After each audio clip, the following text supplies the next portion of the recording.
Hello, good morning and welcome to Joy News at 6.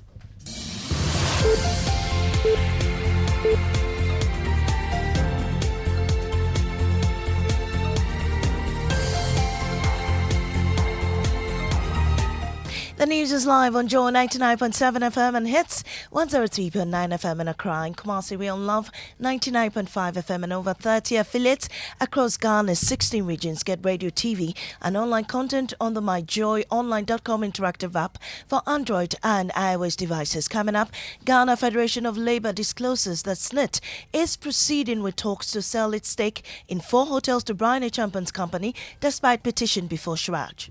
You are not stopping them. Then you say you can meet you to discuss what? If you want there, that's almost every week. If you want, he's happy with such activities. Maybe he enjoys the music that is played alongside the matching. Also coming up, the Attorney General's office undecided on advice by the sitting judge for the ambulance trial to allow the Attorney General Godfrey Dame to recuse himself from the trial. Just like you to be in court, observe proceedings as to whether you conduct the case. Leave the space unless you are in business. Ghana's cocoa sector contracts by 20.2% in Q1 of 2024. We'll bring you details on the Joy Business Report. And later, Council for Scientific and Industrial Research staff pledge 1% of their salaries to support essential projects as government is unable to properly provide funding. In fact, it is interesting to note that CSR staff has agreed that they will donate 1% of their basic salary towards the fund as a seed money, and then we are going to do for about 5 good years. These and more with me, Mami Sinyamiche Thompson. Please stay.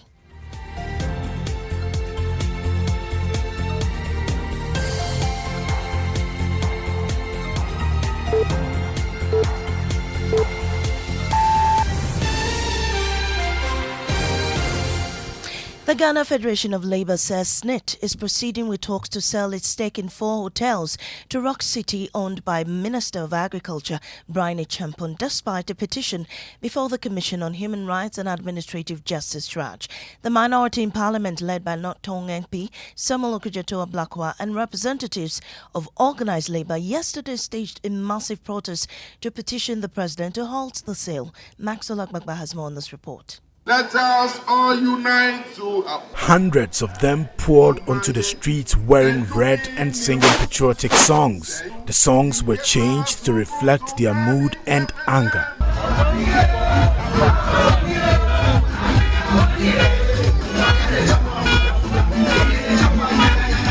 They are calling on President Akufo-Addo to immediately stop the sale of the SNIT hotels. And we are saying that, look, the way they violated this is the same way they are taking our lands and our properties. Ghanaian youth, this is the time.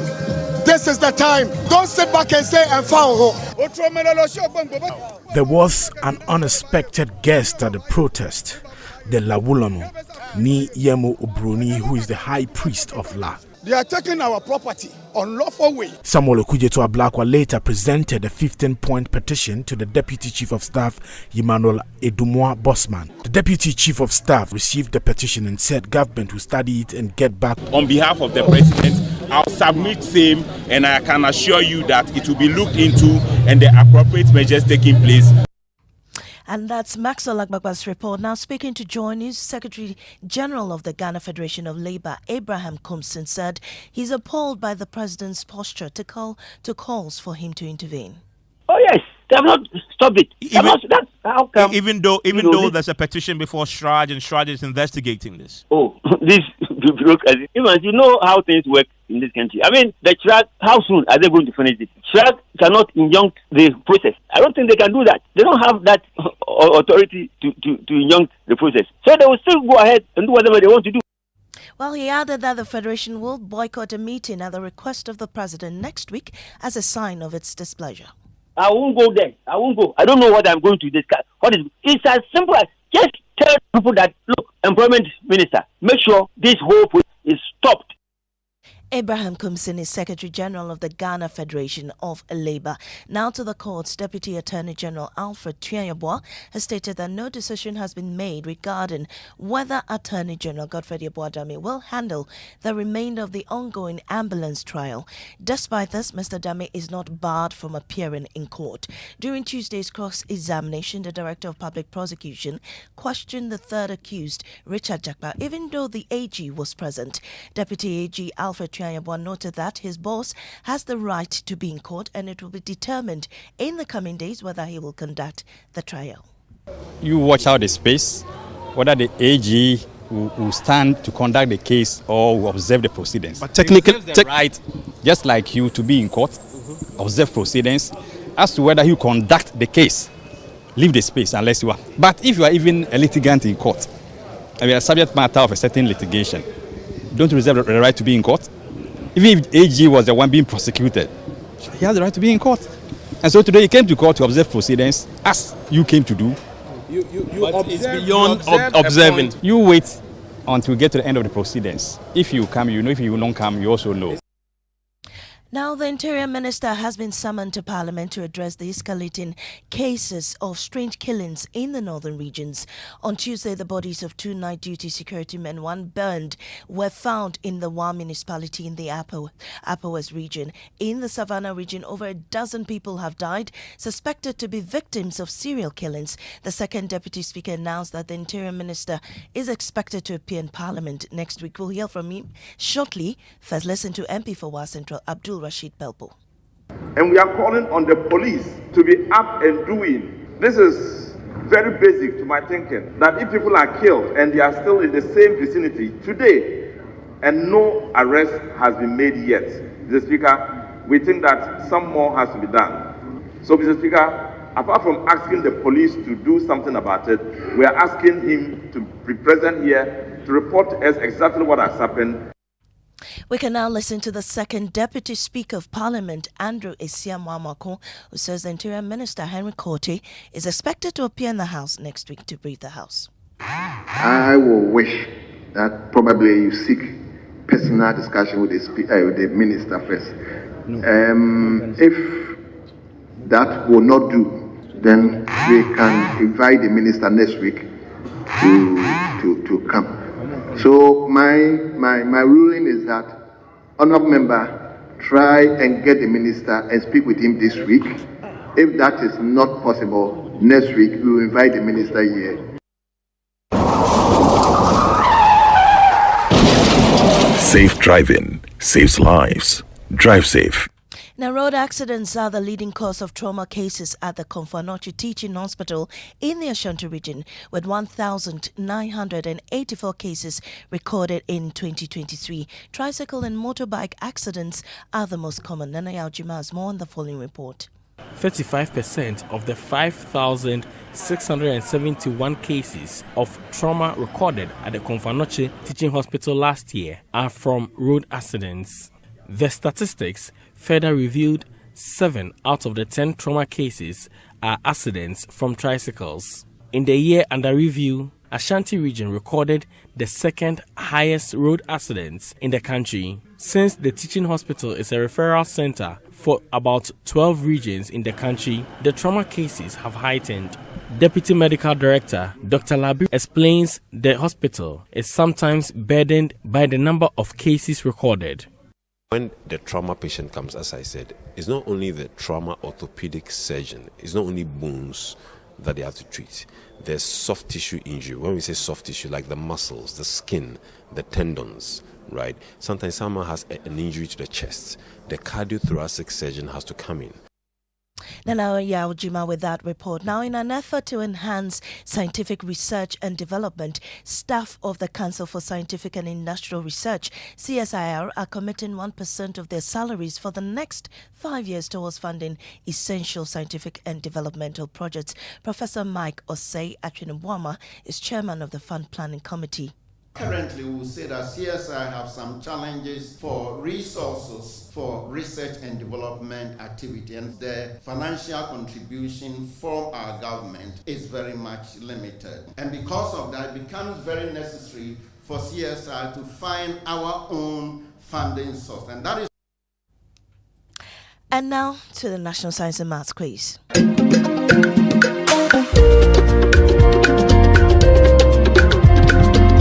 Students and management of Lasia Tolu Senior High School are blaming their loss in the quiz qualifiers to the conflict between two communities in the area which killed at least 3 persons. Emmanuel Bradkoko caught up with some of the students and heard their stories.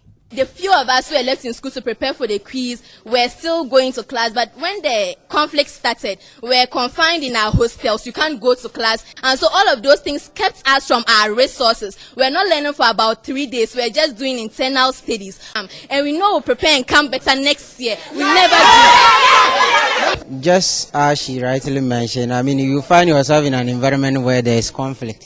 You don't even know if, who is going to be the next victim. Even we had commuters, those that were staying around campus, even running into our own campus to seek shelter.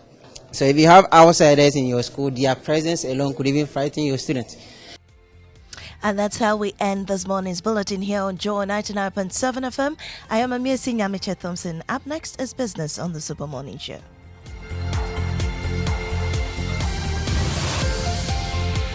You know, Papa, see that? And it's rickety car. Hey, Papa! Papa!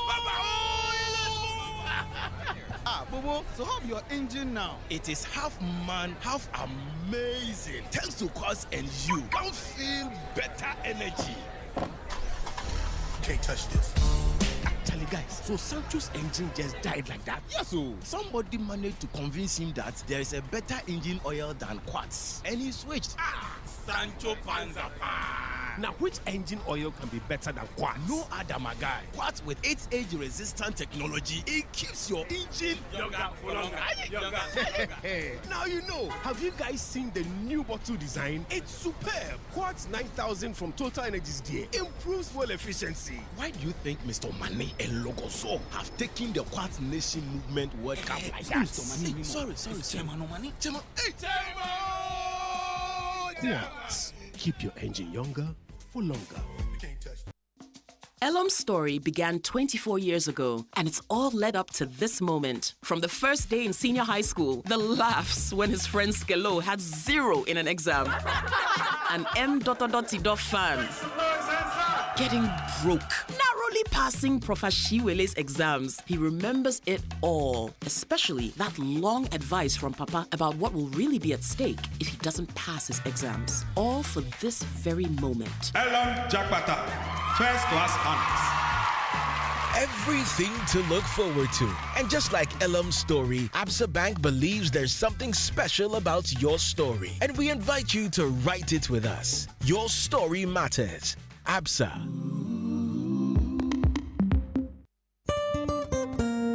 No matter your water needs, Syntex has it all. Syntex tank was first to introduce double layer tank, and now you can have as many layers as you want. Syntex tank was first to introduce white inner layer tanks in Ghana, and now introduces the customer specs order, which will let you order any color and size you want. Syntex tanks gives you the biggest warranty of 7 years, which no other tank gives you. So whatever your water consumption, size of project, or demand, choose Syntex tank. Syntex tank, stress-free. Syntex tank, reliable. Syntex tank, maximum guarantee. Call 0244 335 168, Kumasi 0505 555 666, or visit syntexgh.com.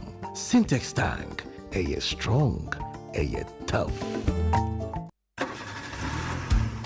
Do you need a car for a day, a week, or longer? Look no further. Avis Rent-A-Car Ghana has got you covered, catering to your every need. Whether it's self-drive or chauffeur-driven, we ensure your journey is filled with comfort and style. Choose from our range of sedans, SUVs, mini SUVs, vans, and buses available to suit your business or planning need. With Avis, your journey knows no bounds. We travel anywhere in Ghana, Benin, Togo, and Cote d'Ivoire. Our prices start from as low as 600 Ghana cedis a day. T&Cs apply. Call us now on 0302-761-751 or email rentacar@avisghana.com. Visit our website avisghana.com. Avis Rent-A-Car. Plan on us.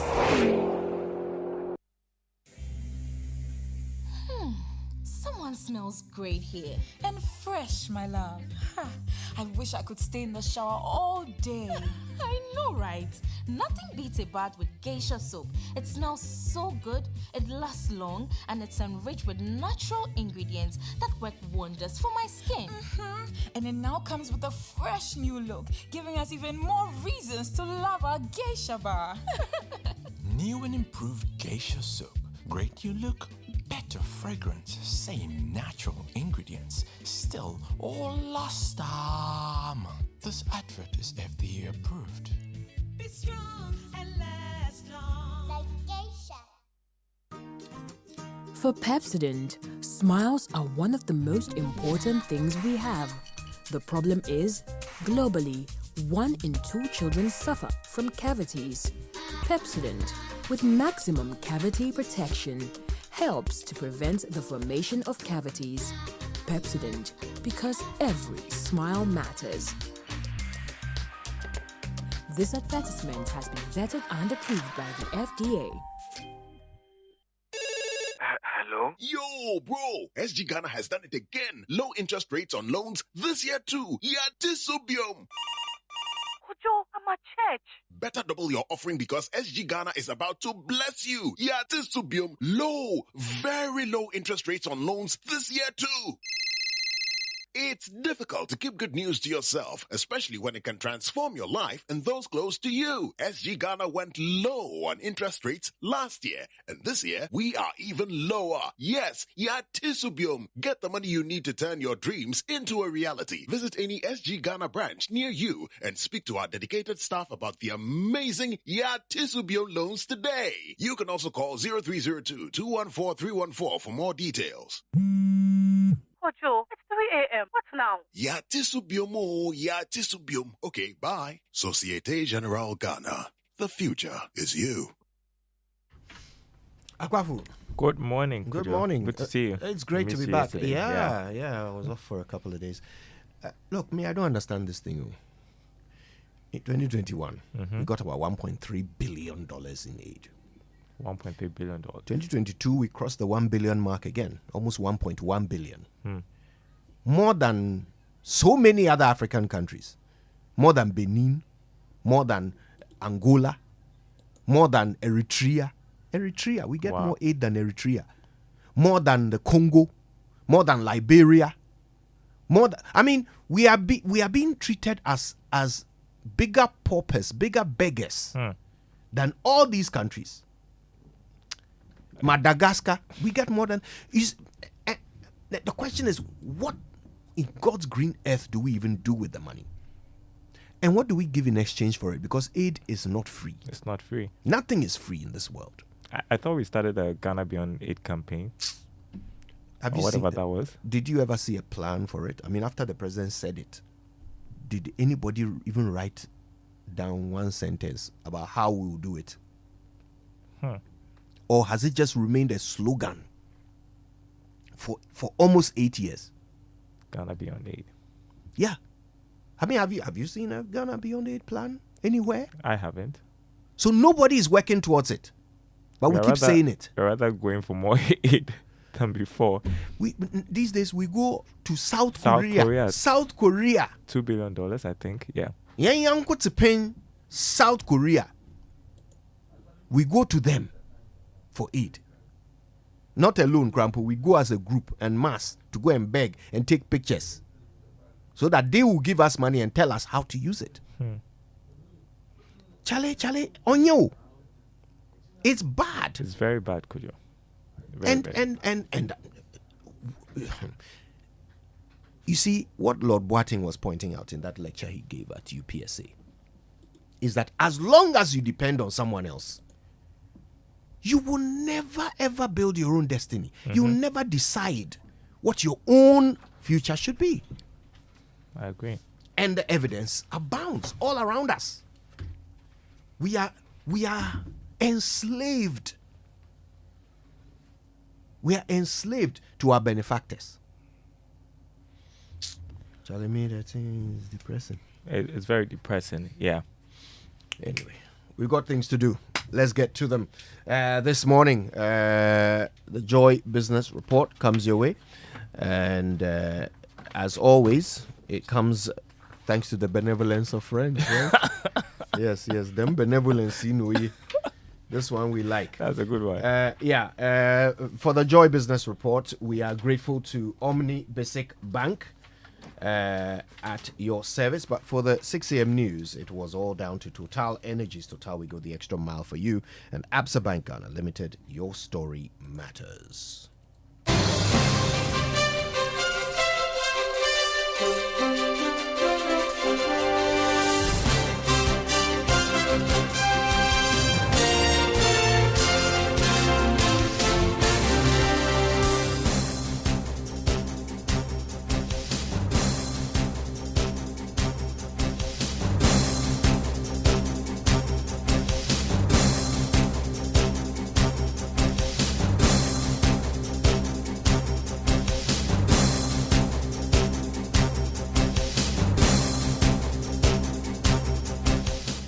Hi, good morning. Welcome to the Joy Business Report. Coming up this morning, Ghana's cocoa sector contracts by 20.2% in quarter one of 2024 is the fourth quarter running. We've got details coming up. More international airlines apply to offer scheduled and chartered services on Accra London route, a move that could offer some competition to British Airways. And the Palm Royal Beach Hotel hints of implementing strategies to turn around the dwindling fortunes of the hotel. Stay with us for details. My name is Daryl Carr. Thanks for being with us this morning. Hello to our friends listening on KTU Radio in Koforidua. Now, the Ghana Statistical Service says that the cocoa subsector has contracted for the fourth consecutive quarter, with a sharp decline of 20.2% in quarter one of 2024. This represents the most severe drop in over a decade, according to the government statistician. Winston Taki has more in this report. Ghana's cocoa industry faces significant challenges, with the 2023-2024 cocoa harvest expected to plummet to between 422,500 and 425,000 metric tons, marking a 22-year low. The first quarter 2024 data showed a further decline. Now we have continuously seen 4 of the 6 subsectors, with the cocoa subsector contracting 4 times. We've seen a decline for our cocoa subsector from a trade perspective. Professor Samuel Inim says this was alarming. Indeed, this contraction of 20.2% is the worst contraction that we've seen in more than a decade as a country. Despite these setbacks, Ghana's overall economy grew by 4.7% in the first quarter of 2024 compared to the same period last year, demonstrating resilience in other sectors. Winston Nitaki for Joy Business. All right, more from the release of the first quarter GDP estimates for this year. Economist Professor Patrick Isumin has urged government to immediately resolve the energy sector crisis once and for all, else the manufacturing subsector will not witness any growth. According to him, it will be hard to see manufacturing doing very well when electricity production is declining. His comment follows a contraction of electricity by 7.5% in the first quarter of this year. Professor Isumin entreated government to take pragmatic steps to address the energy sector concerns. Actually, electricity sector has been declining since 2022. If you go back and check the data, so it's no surprise that we've seen the kind of load shedding or load management or whatever it will be called. It's something that we've all been feeling, that we are not producing enough electricity, and the numbers clearly bear it out. We know, given the importance of the electricity sector and the energy sector as a whole for our economy, I think it's something that we really need to pay a lot of attention to and resolve the energy sector difficulties once and for all. Otherwise, we know that it's hard to see manufacturing doing very well when electricity production is declining. Professor Patrick Isumin is an economist. Now, the executive board of the IMF is set to pass Ghana on a second review under the fund program next week, that's June 28. The board will also approve and disburse $360 million to the country. This is based on documents seen by Joy Business. Here's George Jaffe with more. For some, the June 28 board meeting by the IMF on Ghana can be described as just a formality based on what has happened over the past months. This because the pre-board meeting document shows that Ghana has passed almost all the targets set under the fund program, and that will see the board go ahead and pass Ghana on performance targets under the program. There are even some cases where Ghana has overperformed whilst hitting some of the targets way ahead of the completion date for the fund program. Latest data from the Ghana Statistical Service has also confirmed reports that Ghana is now in a better position when it comes to its debt sustainability as the economy continues to expand. When the approval is secured on June 28, latest by Tuesday, July 2nd, 2024, that money should hit Bank of Ghana's account. This development should help deal with market confidence issues that is contributing to the city's depreciation and trigger other donor support for Ghana. George, I feel with that report, now more international airlines have applied to the Ghana Civil Aviation Authority seeking approval to offer scheduled and charter services on the Accra London route. Chief Executive of the Ghana Tourism Authority, Akwesi Agyeman, who disclosed this to Joy Business, noted that this should help deal with pricing and concerns of monopoly on the route. From what we hear, but we don't deal directly with airlines. We just are working with the relevant authorities, the Ghana Airport Company and the Ghana Civil Aviation Authority. And they assure us that discussions are ongoing quite well. ITAs have started. There are those who also want to use the Kumasi airport. And I believe that very soon some of these discussions will materialize. Akwesi Agyeman is Chief Executive of the Ghana Tourism Authority. The La Palma Royal Beach Hotel has revealed that it is implementing strategies that would help turn around its dwindling fortunes. The hotel is undergoing challenges in recent times and has been put up for takeover by strategic investors by its major owner, that is the State Pension Trust. Kojo Gansa is Managing Director of La Palma Royal Beach Hotel. He has been speaking to Joy Business. Done a lot of renovations over the last 6 months or so, trying to change the face of the hotel itself. But we're also taking this opportunity to come to events like this to make people know and let people know that we do exist, we're still there, and we're definitely a contender to be out there for people to choose to come and stay with us, yes. Any turnaround strategies being implemented that you think that will position the hotel at the top there as a place where everyone has to be when they come to Accra? Well, so part of what I've even been doing is obviously offering certain rates that we would probably not offer any other client. So this is some of the strategies that we're making with this part of the world so that we can encourage and entice people to come and stay with us. So I can assure you, we're new La Palm, so we're definitely contenders to be in the industry right now. You had Managing Director of La Palma Royal Beach Hotel, Kojo Gansa. Now, Deputy Chief Executive of the Ghana Investment Promotion Center, Yao Amartin Free, has called on the Ghana Revenue Authority to be tactical in enforcing tax compliance. Although he admits the Revenue Mobilization Agency is within its mandate to enforce the payment of taxes, he added that a modest approach in enforcement will be helpful. He spoke at the Customs Controls and Regulations Forum organized by the Ghana Investment Promotion Center. We are contending with a very difficult and complex fiscal environment. Revenues have to come in. And if those revenues do not come in, it will be very difficult for government to finance its budget. And if government cannot finance its budget, then it places all of us at jeopardy. So it is a careful balancing act. We call on the private sector to comply with taxes, but we're also calling on GRA to be a bit more modest in terms of how they handle the private sector businesses who are Martin Free, Deputy Chief Executive of the GIPC. Chairman of the Cowbank Board, Joe Mensah, has underscored the need to support women in navigating the complexities of modern financial landscape.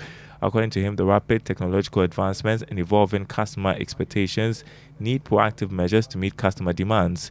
He was speaking at the launch of the Cow Women's Network. We realize, as per the PwC reports and so on, that majority of the women in banking are at the lower levels, and we think that there should be a deliberate intervention to push them to be able to be competitive, improve their competence, to be able to move ahead. That is why we put this network together, and they know themselves. We encourage the women, and the men should also be aware that even in other places you have affirmative action and so on. So it's nothing new. We need a deliberate intervention to encourage them so that our women will have proper work-life balance at home and at the workplace. Joe Mensah, chairman of the Cowbank Board. Now, providing quality education comes with huge investments. Startups Michael and Naomi Odonko know that too well and are in for the long haul. Their satisfaction stems from the fact that they are making an impact on the future generation. Today on the Joy Business Van, we track the journey of Kedland International School, which is barely a year old. Michael and Naomi started Kedland from their home. They approached the bank with a proposal when they felt they were ready to move the school from their home. Well, the physical structure tells a story, and then we couldn't do much advertising like we would love to do. But at a point we were distributing flyers around. So we do churches, we go to programs, there are parties, there are weddings, we distribute flyers. For me, I look at the output rather than the numbers. You have to put in more money, day in, day out. And the revenue you are getting doesn't match up to. For students to excel in the educational journey, a solid foundation in early childcare development is crucial. There is no joy like being with them, like taking care of them, watching them sleep, see them learn and watch them grow. All right, full episode 1 p.m. right after the Joy Business Report, 5 p.m. on Business Live on the Joy News channel. Before we go, let's check the markets for you. Let's begin with the currency market. The dollar going for 15 cedis 45 pesos. The pound 19 cedis 48 pesos. The euro going for 16 cedis 43 pesos. On the commodity market, crude oil increased to $85 a barrel. Gold is selling at $2,329 an ounce after a marginal increase. Cocoa went up by more than $200. It opened trading at $9,390 a ton. There is more news on our website, myjoyonline.com/business. My name is Daryl Kao. Back to Kojo and the team with more of the Super Morning Show. Don't go anywhere. Yeah, all right. Hey, what kind of title is this? Man, I can't read that. I hope it's not Nigerian this time as well. Well, let's see. This one is J.J. Hairston. Okay. And Tim Godfrey. Okay, has a Nigerian flavor to it. It's called what? Unaga. It is working. Unaga. Okay, it's working. Unaga. You know it, right? Yeah, good one. Yes, well, we're learning different languages thanks to Christianity. Amen. Amen.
That's right.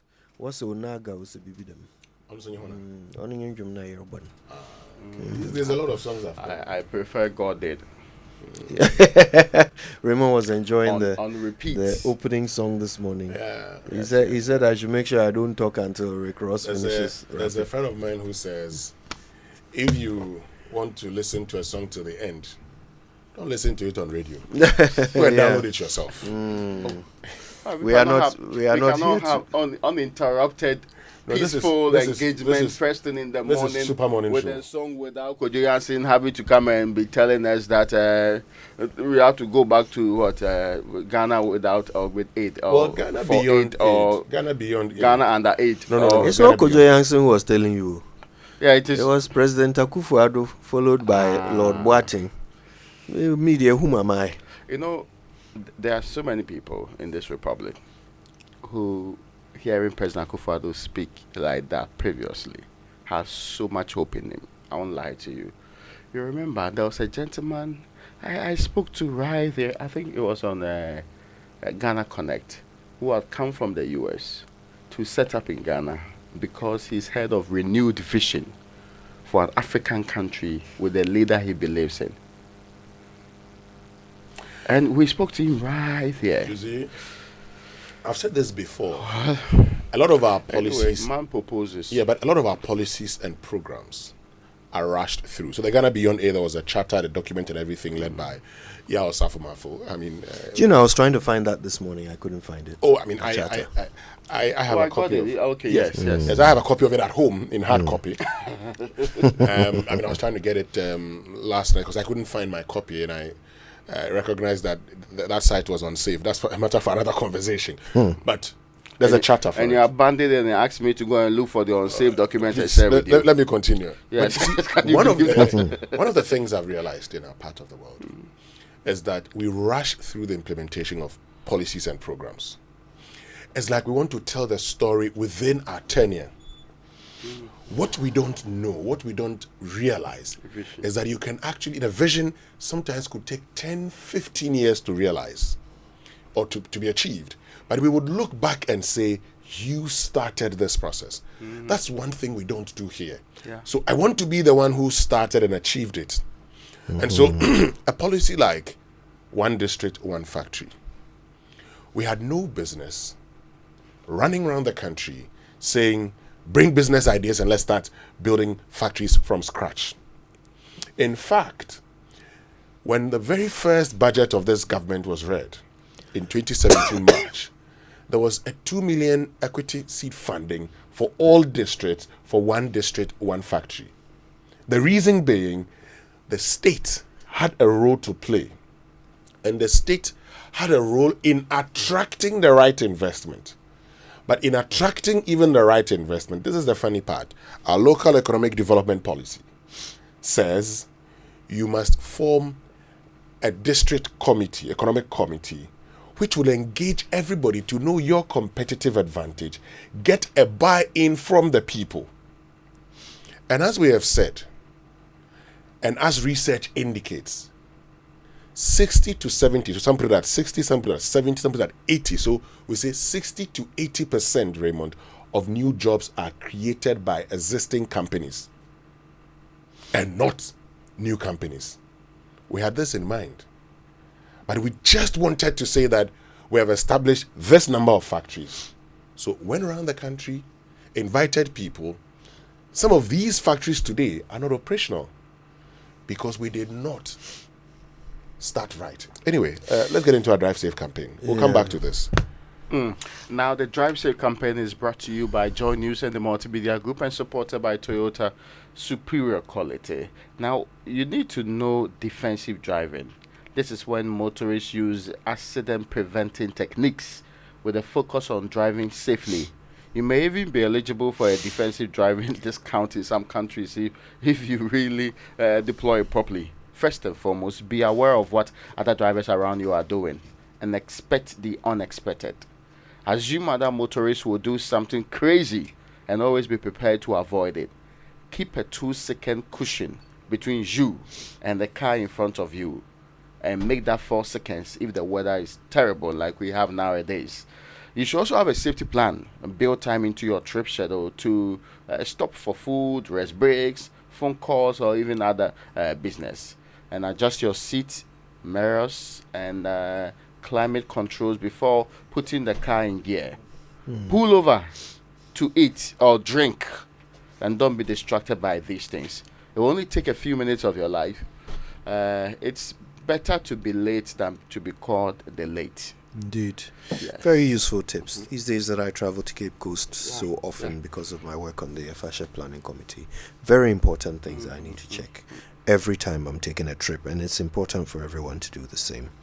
Thank you, Raymond. You've just sent me the Ghana Beyond Aid Charter and Strategy document. Do you know where Raymond found it? At the Doha Embassy website. Not anywhere here in Ghana. Doha Embassy. They published it for us. We thank them. All right then. So we're about to get into the news review, but first, let's learn how to say it right. Brought to us by Kingdom Books. At Kingdom, quality and affordability are their hallmarks, and Societe Generale Bank Ghana. The future is you. Something must be done. You say either. I say either. oh yes. All right. Today we're doing it live. See, I was sitting back and relaxing. Okay, I have a question. Do we want to say your number one stop or your one-stop shop? Because we need to make up our minds. Your number one-stop shop is just too much. Let's choose one or the other.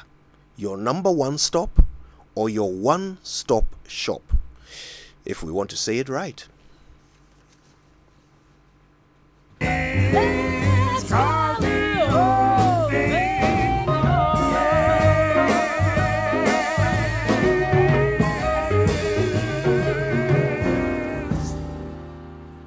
And there we go. All right then. The news review brought to us by Syntex Tank, you're stronger, you're tough, and Access Bank, more than banking. The Daily Graphic is reporting this morning the biggest story on the front page: reversing external aid dependency, prioritize higher education. Let me repeat: reversing external aid dependency, prioritize higher education. So many in the Republic of Ghana, especially the discerning one, would believe that Lord Pobwatin has settled the matter of whether or not, and he actually mentioned in any way, whether or not a certain passport is much more important, relevant than a PhD. It is the conclusive evidence submitted by Lord Boateng, and many agree same to be true and factual. Those who disagree, they are in the minority. That prioritizing higher education is important for a country not only to get out of its current dependency on others. If you have read that book, it used to be a very popular book. I don't know if people still read it in schools nowadays. Dead Aid by Dambisa Moyo. Yes, she traces how countries get dependent on aid, then now have undemocratic systems running because they really feel that they are accountable not to the people who put them in place, and then ride on the aid and become useless countries. In some countries, they even are happy when they get the aid money. They do parties. Sometimes it includes kinky, other times wachi, to celebrate some of the things that happens with aid. But you are being advised by a member of the UK House of Lords, and Lord Paul Boateng, mostly he adds of Achim and Wembley. Yes. He's challenging Africa's emerging leaders. I think it is for emerging leaders. It appears the current ones are not that emerging, but emerging leaders to place premium on higher education, to break the vicious cycle of dependency on external aid and the great powers, so-called great powers. The great powers, he said, have fed and continue to feed on Africa's resources. And that their activities with their willing collaborators hold Africa down in an impoverished and conflicting posture. If these were words, they sound like Nkrumah's words, right? I mean, if you read it nicely, they sound like something that Nkrumah would say. In fact, they even sound like something that Excellency, His Excellency Nana Dankwa Akufo-Addo would say somewhere 2015, 2016. But now I'm And not even sure. 2017. Beginning. Yeah. I remember part 2017. Yes. But it appears, and you see, we sometimes joke with this. And I don't hear a bit of the conversation around this a lot. And I'm happy, Kojo, you mentioned earlier today, we should force people who want to lead this country to show us their pathway into making us less dependent on, not even dependent on others. It is absolutely crucial. If you know how much you have, how much you can raise, within which period, you not go about borrowing yourself into a corner and then come some 8-9 years later, come and say, oh yeah, sector sinking funds are the way forward. Really? I mean, it's almost as if you've done a huge U-turn, mindful of what you're supposed to do right. So, if the people of this country would insist on their leaders, especially the people who have put themselves up, to show proof of how they'll take us out of the current system into a system where we are not dependent on aid, it would help all of us. In fact, they should not only show proof, they should show workings. Yeah, But it's you not see- because sometimes I'm talking there. But you It see, has it's- become very cheap in this republic. Raymond, it's only Yes. in this country Yeah. that when we were growing up Yeah. in secondary school, in fact, right from primary school, JSS, we were learning things. We do chew and pour. We did all the chew and pour of how we can develop. And today, our younger ones are being taught the same things, and yet we have never implemented the things that we talk about. Even when the distinguished government statistician regularly publishes, commodities that have high inflation, drawing the attention of leadership to actually start the implementation of policy, draw policies that can deal with it, we would not. So today in this country, we will complain that, the cost of tomatoes is very high because we have to import it and the city is not doing well. Who told you that we as a country cannot decide that we want to produce tomatoes locally, consume them, and export them? And it's not as if we've not done it before. Yes. Look, today in Nigeria, it doesn't matter which government is in power.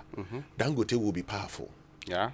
Because Nigerians have recognized that in their own interest, and it doesn't matter which government is in power, businessmen in Nigeria will be businessmen. Even during coup d'etat. In Ghana today, depending on which government is in power, and a new businessman we would have.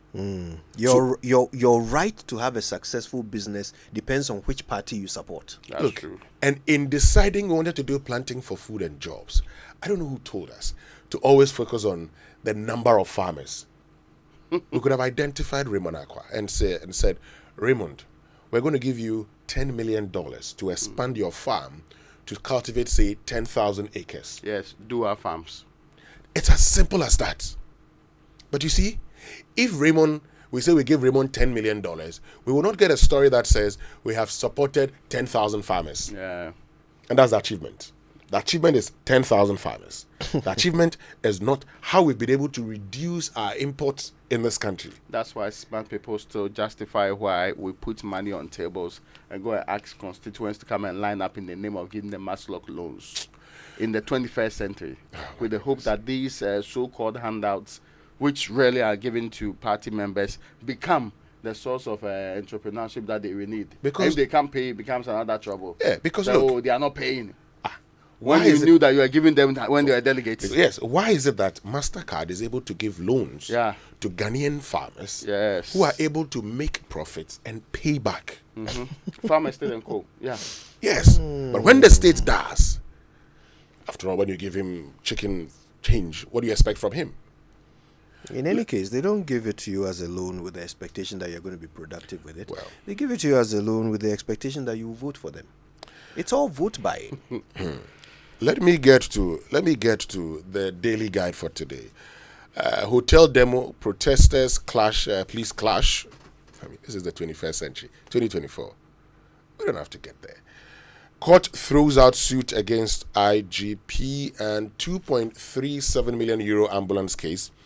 Jakpa sent AG 68 WhatsApp messages. And so the story on page 3 indicates that the Office of the Attorney General has introduced a document which seeks to show that the embattled businessman Richard Jakpa has sent WhatsApp messages to the Attorney General, Godfred Dami, on 68 different occasions, but Mr. Dami only responded to 2 of those. And the document contains all the times that the businessman contacted Mr. Dami on the messaging app, starting from the first time he got the number, and introduced himself as a cousin of Supreme Court Judge Justice Yoni Kulendi. And there's a quote that said, I presented the relevant portions of the conversation that would make my case. The WhatsApp conversation was between the Attorney General and me, and he's at liberty to bring the other portion if he feels it will discredit what I have put here. This is a little bit, this kind of goes back to what we were told earlier, that what has been shared with us is only what favors the side of Richard Jakpa, and that it's not the entirety of the communication between the two of them. Yeah. And that's what the Attorney General is seeking to prove in court. Well, so yesterday was Director of Public Prosecution cross-examining, yes, not the Attorney General. But woman kills mother over witchcraft. Mewu. Oh, still. My goodness. I know we passed some witchcraft bill some time ago, right? The president brought it back. You remember? Oh, really? Yes, that was. It hasn't yet been signed into law. Really? No. That's the one that. That sounds strange, really. Yeah, that's the one that Francis Xavier Sosu has been fighting over. Okay. But what were the president's concerns, and have they not been resolved? Article 108, which says a charge on the consolidated funds, unless introduced by a minister of state or the government. Wow. So the charge would have been what? I suppose the fact that it comes with a prison sentence and all of that means that yes, there is a charge on the consolidated fund. It's a charge on the consolidated fund. Yes, will be fed by the states. Wasn't that problem also existent with the anti-LGBTQ? It's something that has been raised. Anyway, still on the front page, BOG justifies GN Bank's license revocation. That's it for the Daily Guide. And the determination of whether or not something is a charge on the consolidated fund, who is supposed to do it? The one presiding. Which is the President of the Republic of No, Ghana? who's the Speaker? I see. Anyway, let me move on to the finder. It says the economy grows by 4.7% in the first quarter, driven by industry and services. This is quite an impressive move, 4.7% growth. When you break it down, it says that industry and services sector, not agriculture, are the ones pushing these growth numbers. And has the picture of Professor Samuel Komina Enim, the government statistician. One of the only. I wanted to say functioning, but I mean, this guy just does so much useful work. Yes, maybe others are functioning in the dark, and hopefully they are excellent at not showing what they are doing. Anyway, that's what you get when you appoint an APSU. You just watered down the conversation from watered what? 97%. Tell me which part is wrong. Well. If you are going to Presec, I want to separate. If you are going to Presec, would you have been saying what you are saying? And him from this comment you are making, I'll continue to make my comment. Please go ahead. Yeah. He wants I agree with you. Maoli and Presec boys are concerned. Now, World Bank approves $260 million for Ghana's energy sector, and he has the finance minister's picture attached to that. Hopefully, that will solve our energy problems, right? Yes. Over how many years? At least in the interim. It should be able to help us in resolving our problems so that we will not come out. Will they stop us from taking ESLA? No, it wouldn't. In fact, I have been. Oh, really? Look. I have been. Let me tell you something. I have been doing some work on. Look, I've been doing some work on LPG consumption in this country. Yes. And guess what I found? Mm-hmm. In a community, I met a man who says it cost him 50 cedis to buy a bag of charcoal, which can last him 2 months. Mm-hmm. When he buys LPG, it actually cost him 230 Ghana cedis and last 1 month. You do the You do the analysis. Oh no! As for the price change, it's been terrible nowadays. And today people are switching to charcoal because they just can't buy. And I don't know, but sometimes let's be reasonable. I see an advertisement by the NPA at the bottom of the paper. It said gas aba, but gas, where did it go? I mean, see, people can pay for it. Your advertisement is saying gas aba. As a point. The gas, where did it go? Anyway, let's get to the online news review. Anyway, we'll come back and talk about these things. Let's get to the online news review. It's brought to us by Zenith Bank in your best interest, Goil Good Energy, Goil Yenari India, and G&J Technical Services, celebrating 30 years of providing backup power in Ghana. And Good Energy has hit the road with exciting choices to energize your vehicle. It's giving you more options to take you further. Watch this space for your choice. Goil Yeah, yeah, dear. Now, life's unpredictability shouldn't cast doubts on your future. Gain peace of mind by securing your future with Zenith Bank's bank assurance plans. Whether it's an educational plan to safeguard your child's education, an academic future, a life plan to give you and your loved ones some financial support in the event of critical illness, permanent disability, and even death, or a farewell plan to cover funeral expenses. Zenith Bank's bank assurance plans, underwritten by Prudential Life Insurance, provides absolute peace of mind. Secure your future and that of your family with bank assurance today. Sign up at zenithbank.com.gh or any branch nationwide for more information. Zenith Bank, in your best interest. All right, if you go to myjoyonline.com, you'll see a story about Tukujeto Ablakwa urging SNIT to adopt Labadi Beach Hotel's turnaround strategy for troubled assets. Read about it. Right now, though, we're going for the BBC News. It comes thanks to Fidelity Bank, believe with us, and Old Mutual, 10 years of greatness in Ghana, here for a lifetime.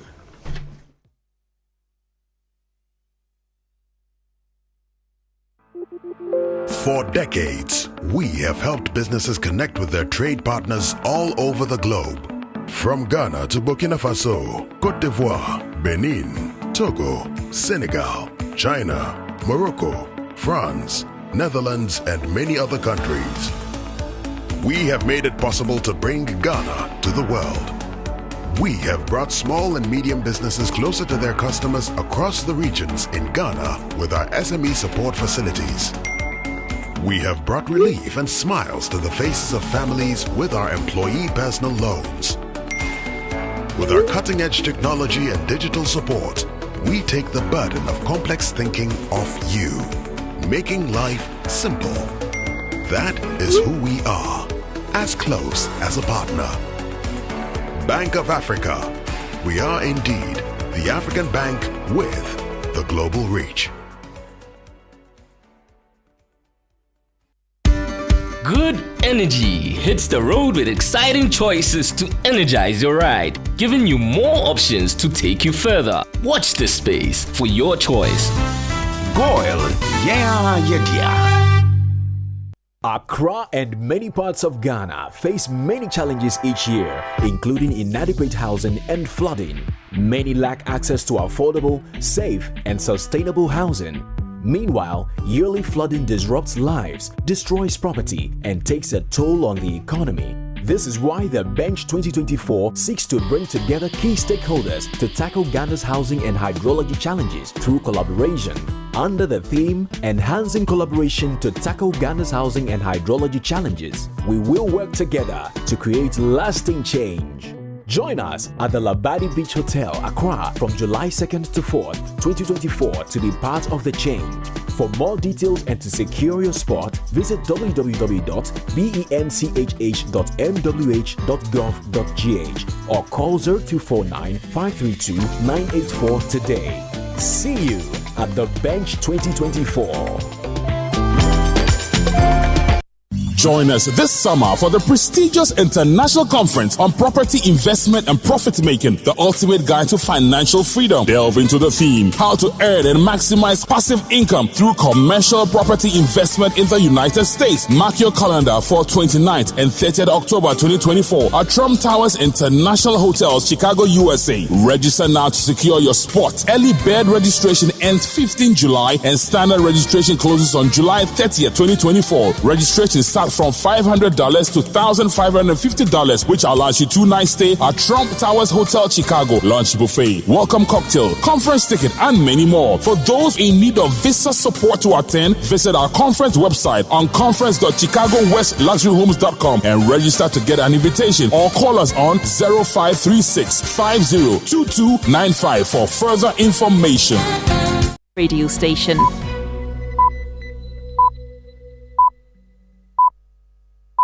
Coming up after the news from the BBC World Service, it's Hard Talk with me, Stephen Sacker. Today I'm in Paris, which to the outside world conjures up images of romance, elegance and glamour.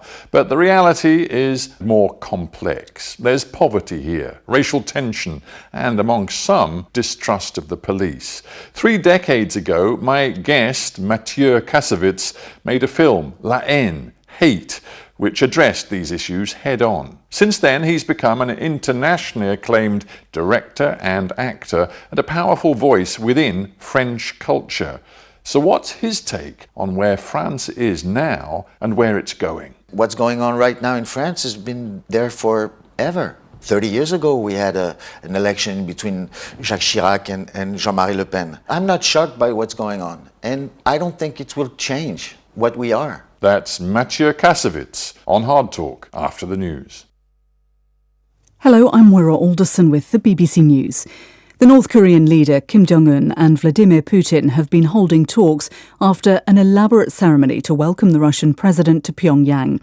Pictures on state media showed ranks of marching soldiers and huge crowds gathered in the capital's main square. Shaima Khalil reports. According to Russian news agencies, Kim Jong-un expressed his unconditional support for Russia, including its military operation in Ukraine. In return, Mr. Putin invited the North Korean leader to visit Moscow. After a welcome ceremony which saw crowds gather in the center of Pyongyang, the Russian leader has a busy schedule of events before a joint news conference. The US and South Korea have accused North Korea of supplying Moscow with artillery and other equipment, most likely in exchange for food, fuel, and military technology. South Africa's President Cyril Ramaphosa will be sworn in later for a second term in office. He's staying in power after his African National Congress reached a deal with its traditional rival, the pro-business Democratic Alliance, to form a coalition government. With more details from Johannesburg, here's Barbara Pletasher. The inauguration is a pause for pomp and ceremony after an extraordinary election season. There will be military flybys and visiting heads of state. Cyril Ramaphosa kept his position even though the ANC lost 17% of the vote and 70 seats in parliament. He did this by forming a power-sharing arrangement that includes his party's historic opponent, the pro-business Democratic Alliance. This is a move to the political centre because the ANC's left-wing and populist breakaway parties rejected the invitation to join a national unity government. A Kazakh opposition figure based in the Ukrainian capital Kiev has been shot by an unknown gunman near his home. Aidos Sadekov, who has more than 1 million subscribers on YouTube, was seriously wounded in the attack. Paddy Maguire reports. Aidos Sadyakov is a strong critic of the Kazakh president Kassym-Jomart Tokayev and was granted political asylum in Ukraine in 2014 after he fled his homeland. His wife Natalia, with whom he runs a well-known social media channel called Base, said he had been the victim of an assassination attempt as the couple sat in a parked car. Mr. Sadyakov is reported to be in a serious condition in hospital. He and his wife have been on a wanted list in Kazakhstan since last year on charges of inciting hatred. Officials in Kyiv said an investigation had been launched into the attack. Paddy Maguire reporting. A British maritime security agency says a merchant ship that was attacked by the Houthis off the coast of Yemen a week ago is believed to have sunk in the Red Sea. The Greek-owned vessel MV Tutor suffered severe flooding after being hit by a sea drone. The Houthis have claimed the ship's owner has links to Israel. It marks the second sinking of a commercial vessel in a Houthi attack since November. This is World News from the BBC. Chad's President Mohamed Deby has said a number of people were killed and scores injured when a fire broke out at a military ammunition depot in the capital N'Djamena. Writing on social media, Mr Deby said the fire caused human and material damage. He promised to launch an investigation into the cause of the blaze. Regulators in the United States have asked the Justice Department to take action against TikTok over potential breaches of children's privacy. The Federal Trade Commission has been looking into allegations that the social media app failed to live up to the terms of an agreement it signed in 2019. The firm said it would take steps to comply with US privacy laws. The online retail giant Amazon could be forced to recognise a trade union for the first time in Europe next month. Workers at the company's warehouse in the English city of Coventry will begin voting on whether they want the GMB union to represent them on the 8th of July. The union needs 40% of the estimated 3,000 workers to vote for it to be recognised. One of baseball's greatest ever players, Willie Mays, has died. He was 93 years old.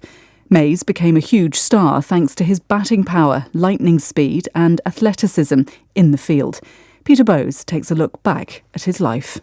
Born and raised in the state of Alabama, he began his professional career while still in school in 1948 and was among the first generation of African-American players in Major League Baseball.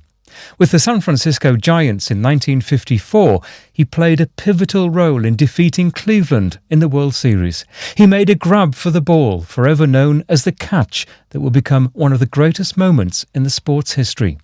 In a statement, Baseball Commissioner Rob Manfred described the awe that came with watching Willie Mays dominate the game in every way imaginable.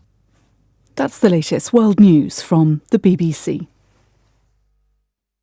Congrats on not giving up on your business. You deserve a medal, and your business deserves to be taken to the next level. In fact, it's about time you run a Zenith Bank SME account so you and your business can enjoy the perks of the Zenith SME Business Card. Oga and Oga Madam status. The Zenith SME Business Card is a Visa debit card for making secure payments for goods and services. Enjoy great benefits such as free customized digital SME training, free marketing toolkits, access to Visa practical skills training, and more. Unlock the potential of your business today. Visit any Zenith Bank branch nationwide and sign up for the Zenith SME Business Card, the ultimate payment solution for SMEs. For more information, visit www.zenithbank.com.gh or call 0302 680-884 or 0307-086-370. Zenith Bank, in your best interests.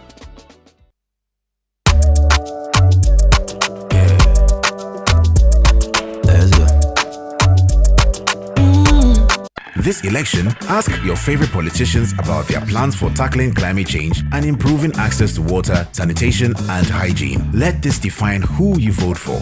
At WaterAid, we believe in the future where our leaders prioritize climate change, water, sanitation, and hygiene. Your vote can make this possible. I am Ohinere Gifty Auntie. You see, it always feels good when you receive that salary alert. I made a bold decision to invest a lump sum into the Old Mutual Retirement Salary Plan. And this means that I will get these alerts every month throughout retirement for the rest of my life. You too can retire on your own terms. So invest a lump sum in the Old Mutual Retirement Salary Plan today and enjoy guaranteed monthly income for life. Call Old Mutual on 050-453-4333 or visit oldmutual.com.gh to sign up today. Old Mutual, do great things every day.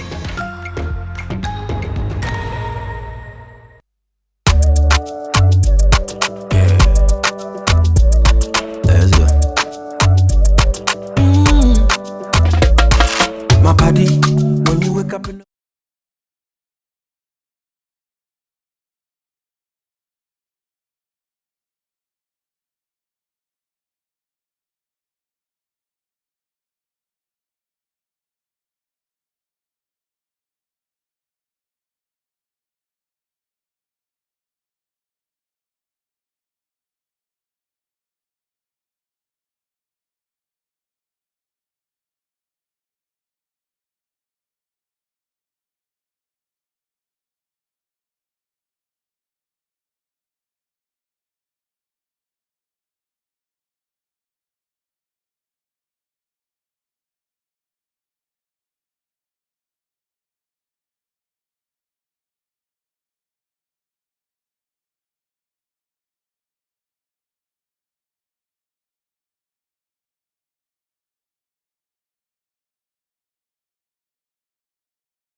It's been a while since I heard this one. Yeah, it's a good one. Yeah. What's your favorite Bob Marley song?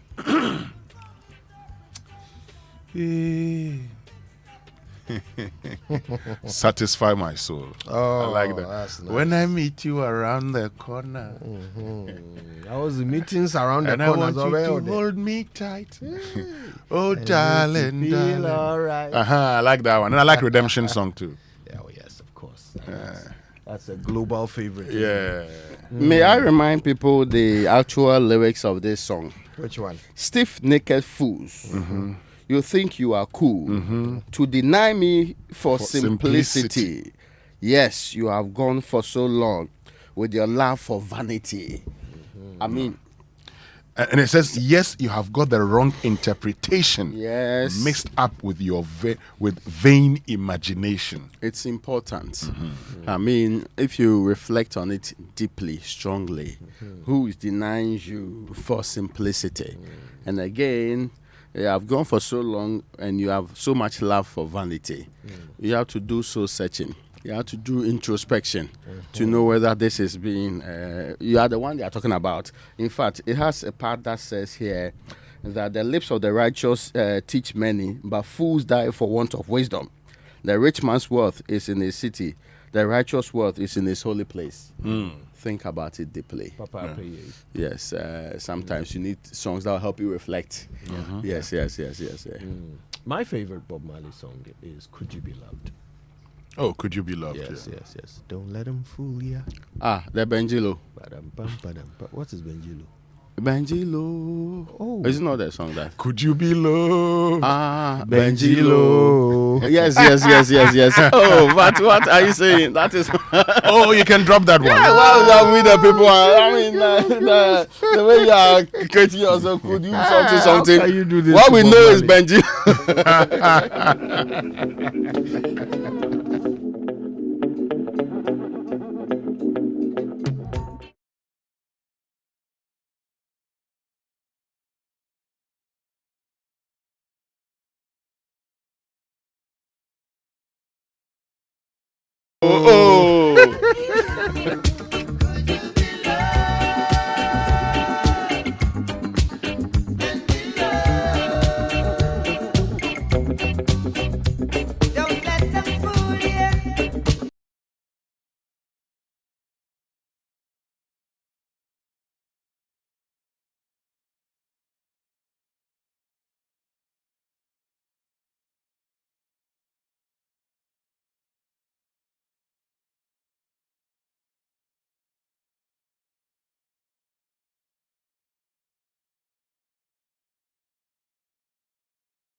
Oh, Benjilo. Yeah, my very good friend, lawyer Eugene Oko Ayite, Kweku Boateng, is driving to court now and listening to us, and he's enjoying every bit of it.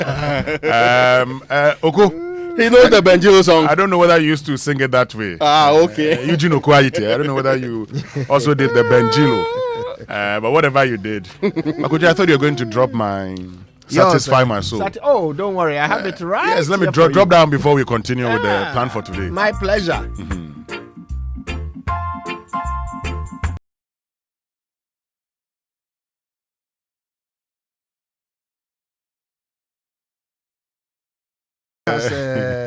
Misled us in the system. Please. Okay. Then can we stay with Benjilo? No. Look for Satisfy My Soul. We'll find it for you. Don't you worry. Bob Marley, if we can't satisfy your soul, can we do Benjilo? Well, Lawyer Kwaiti says he also used to sing it Benjilo. Yes. Benjilo. Give me Satisfy My Soul. Hey, where is it? Okay. There you go. Try it. Okay, let's see. Let's see. This must be it.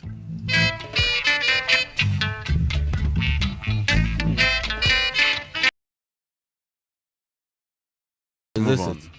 Where is the song? I think the ancestors are preventing me. Here it is.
Stop your favorite No, you from must being see. played. The thing says, satisfy my soul. soul. That's right. It's like the Kwabena song that says, "Me cry kong do."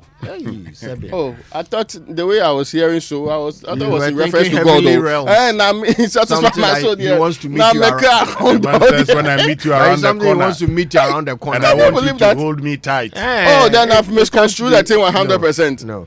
But we've asked everybody's favorite. Raymond, what's your favorite? They say one drop. This one. Oh, I love this.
One yes, stop. yes. Yes. And we're filling the gap.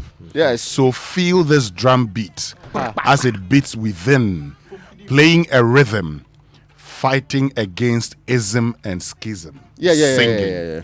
I know Jah never let us down. Pull your right from wrong. Oh, it's not are you right or wrong? No. Pull your right Pull your right from wrong. Are you right or wrong? Swing. And it says they made their world so hard. Every day day. we got to keep on fighting. Yes. Fighting. They made their world so hard. Oh. Every day people are dying. Oh. You see? Our reality. And that's Bobo. Yeah. Every song of his is prophetic, is philosophical, and it's right for the time. Except they satisfy my soul. Jerry Ajololo. Even that one. Jerry Ajololo, who is listening? Who says satisfy my soul? I'm saying that. When I meet There's you- nothing prophetic about No, it. There is. It's one that the Gen Zs will love. Yeah. Now I'm beginning to understand them. He says Every little action brings satisfaction. Yeah. Oh, can't you see what you've done for me? Yes. Prophetic. Very prophetic. Hallelujah. Jerry Ajololo, the nation's finest MC. Oh, yeah. Says, I beg you, Johnny was why? Conscious music. Pa. Johnny was a good man. Although I have to confess, the Johnny Was version I like is not the original Bob Marley one. It's the remix featuring Guru. Featuring who? Guru, not Ghanaian Guru. No, there's a Guru before the Guru. You see, and people are loving it. People are loving it. People are sending messages. Yes. Sefam, I've seen your message. Everybody has a favorite. It's the love that I'm feeling. Let me see if my eyes don't fail me. I see one that says, yes, they made the world so hard every day. But we got to keep fighting. Where's the... You have to wear that thing. Yes. Robert and Sons. Should we book appointment? It's something I've prevented. I don't want to wear, but I have to eventually. Kojo's brother. Namesake. And this one is... it's a happy birthday to Jehoshaphat Ablo. Your name, Jehoshaphat. Anyway. This is the first time hearing somebody else with the name. My actual namesake, Kojo Armstrong. Kojo Armstrong says he absolutely loves the music. He says, you guys have me jamming to your Reggae Wednesday. Thank you so much and God bless. Yeah. So I see that my friend Walter Mobuachi, he says the overall best. I think that's the one drop. So, yeah. Yes. Yeah. It's okay, really so I won. Nana Harden, I think he sent one talking about how we have to keep on fighting. Good morning, Nana Harding. I've seen that. Anyway, so this morning, lots of issues. Someone says you should cool it off with 3 little bets. Oh, we will play that later. This is BB for my if I don't stream BB, it, don't worry, okay, we'll play it for you. We'll play it for you. But this one comes from a Supreme Court judge. He says this is the most inspiring Bob Marley song he knows.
No, there's one last one that I think it is for the Pan-African movement. This is Play Zimbabwe.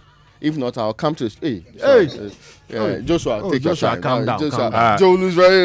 You come to the studio. Yes. In fact, I would have loved you to come to the studio. But because we like the fact that you're listening to us this morning, we'll play it for you. I want to see you. I just want to have another threat to it. I was even going to advocate. No, I want to see Joshua. So the original thing would have been, I won't play it. But we like you. So we'll play it. Yeah, Jojo.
Yes, very special one. Very special, dictated by professors. Dr. Kwame Asasante's favorite one. Kwame Asasante. Is that what? Yes.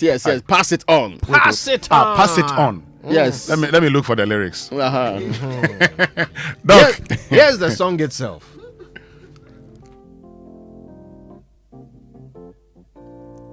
What your hands do.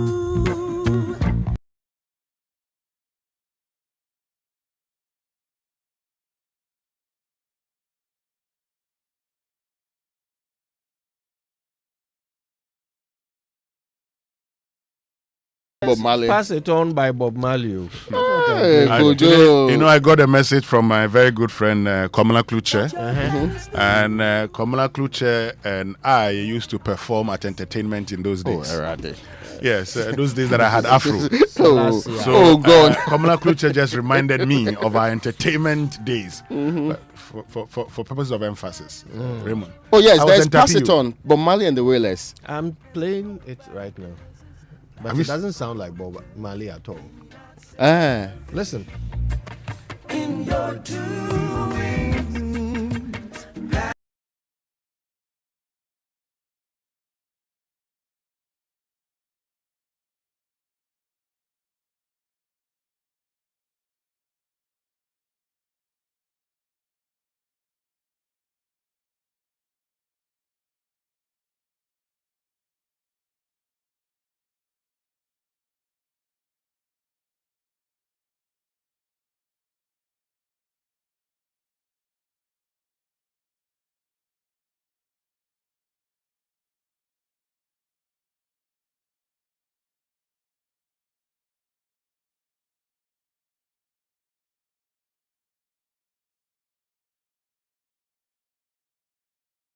You live for others. He said, if you live for yourself, you live in vain. Live for others and you live again. That's very inspirational. Yeah, the Pass It On. People were suspecting some other Pass It On. Pass it on. Pass it on. And the tempo also sounds like the baton. The baton changing Pass It On. But it's a wonderful song there. So this one is actually from the Wailers. Okay. From the Wailers. So I mean, yes, you have the other guys in not Bob's solo. And so, that's Jerry Ajololo helping me understand it. You bald-headed Rasta people. No, my chief officer. We have now realized that want to say, but I won't say. You should be writing down. No, Jerry Ajololo. I want to read this message, but I won't read it. We beg. Anyway, listen, time is fast spent. We've got lots to do this morning. In addition to our conversation about Ghana Beyond Aid, having been awakened to the reality of the fact that we cannot live on the kindness of strangers by His Lordship Paul Boateng, I think it's about time we had that conversation. But before that, we'll also see if we can do a bit of the aftermath of the big demonstration yesterday. Yes. Which was initiated by Mr. Samuel Okudzeto Ablakwa. And he's been talking about how the SSNIT must follow the Labadi example. Listen to it. The story of Labadi is what we should just replicate for La Palme and Elmina. So Labadi was struggling about some 13, 14 years ago. Then a wise board decision was taken at the SSNIT level that let's bring in new management. So they brought in Liberty from South Africa. They had an expert, a Dutch manager, Rene Vincent Ernst, signed a 10-year contract with Liberty. Then they had strong local content that the locals who understudy this international best practice company. And then after 10 years, Ghanaians take over. After 10 years, Ghanaians took over. It's almost 4 years or 5 years now. And these Ghanaians are even doing better than when the experts were there. So why don't you adopt the same model? Labadi has given you a classic example of the intervention that you need to make, the medicine that is required. So selling, divesting yourself of 60% shares cannot be an option.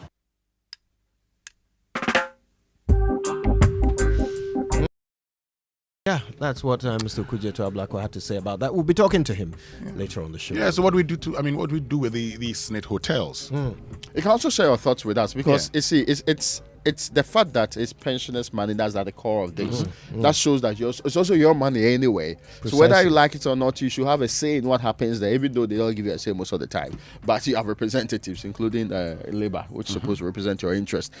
You should tell us today What should we do with it? Yeah. Those hotels that Snake's complaining about, that they say they are putting in money, but they're not getting what they're supposed to get from them. What should we do with those hotels? Do you support divesting? Do you support selling their shares? Do you also support the change in leadership and all the other proposals on the table? Do you support La Palm being given to Labadi to run? Yes, perhaps proximity will fix the problem. Let's talk about these options today on the Super Morning Show. Use the hashtag JoySMS when you're telling us your thoughts. We'll share them with the world. Stay right here on 99.7 FM. Wake up to joy, joy, joy. Sunshine and joy in the morning time. Yeah. Wake up to the Super Morning Show. Yeah. Wake up to joy.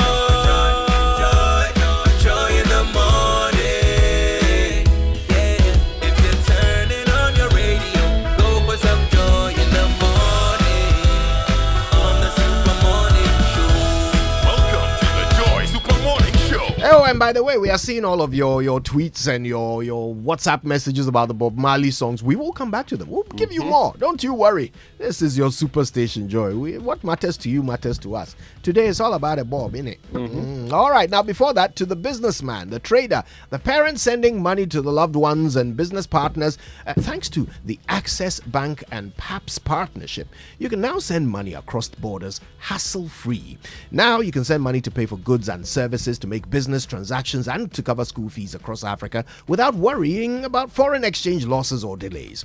It's straightforward, it's secure, it keeps your mind at ease. You can now benefit from instant payment across Nigeria, Liberia, Gambia, Guinea, and Sierra Leone with zero foreign exchange losses. And of course, when you send money in cedis, it'll now be received in any other currency by the recipient. For more information, go to ghana.accessbankplc.com or just call them toll free on 0800 00 4400. For all of your cross-border payments, visit any of their branches and PAPS it with Access Bank.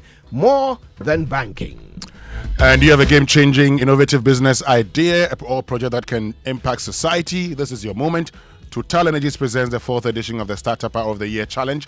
This year we're looking for 3 winners: Best Entrepreneur, also known as the InnoVap winner, and the Best Project or Innovative Business Idea exemplifying recycling and minimizing waste, the Cycle Up winner, and the Best Project promoting or relating to sustainable and affordable energies, the Power Up winner.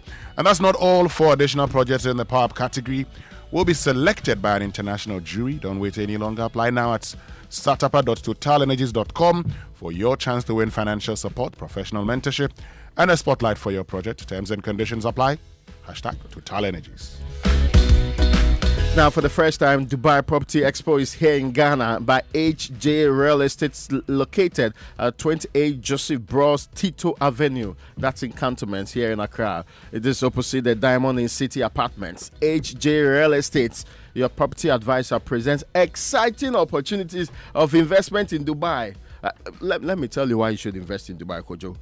A tax-free income. Does it sound very exciting? I'm on board. Yes.